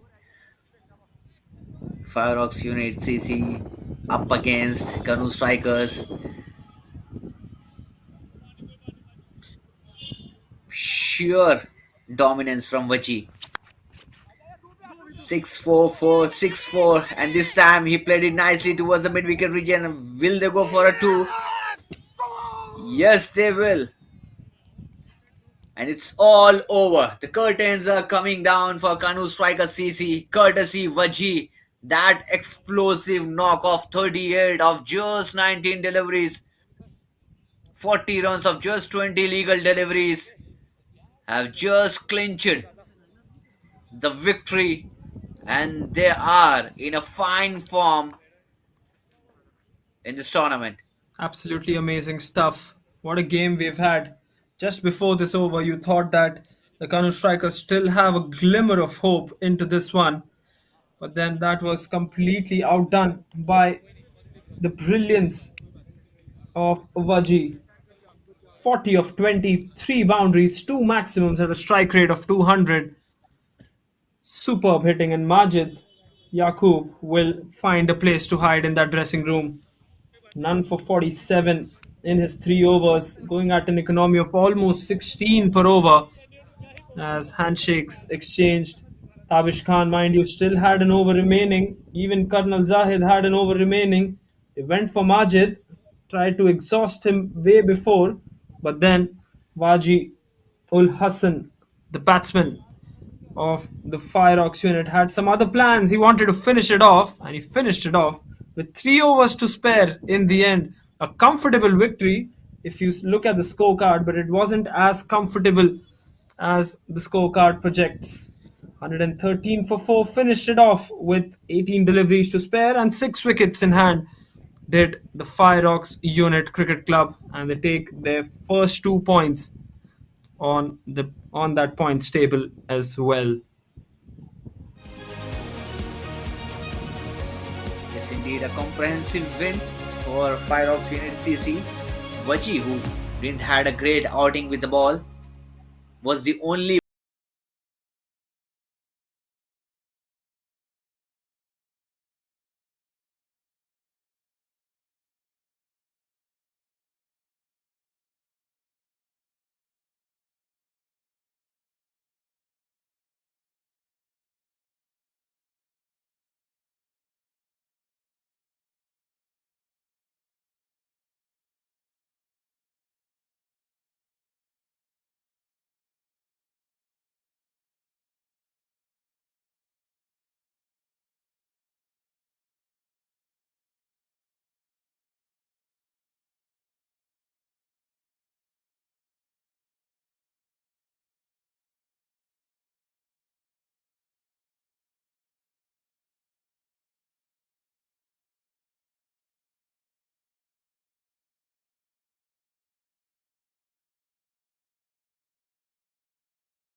FIREOX units won by 6 wickets, and we'll leave you with the highlights. And stay tuned for the second game of the day coming right your way.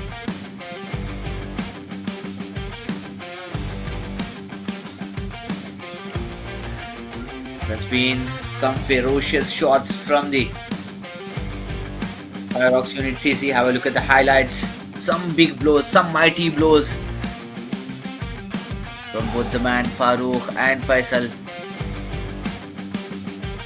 They literally got some big numbers for themselves in a very short duration. Classical strokes, power hitting strokes. This was the man who has just done the things for FIREOX unit CC in a single over. 3 big shots which were completely disappeared out of the park, has got the momentum.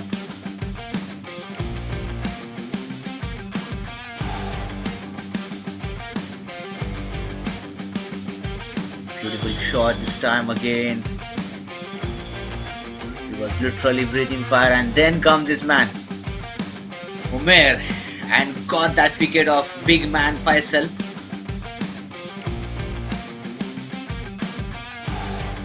And that was the misfield which I was literally talking about with every single delivery. And Farooq mistimed it again.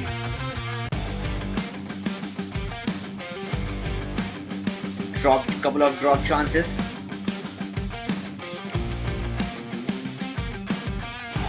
And then a sigh of relief to Umair with that catch. He just concluded it.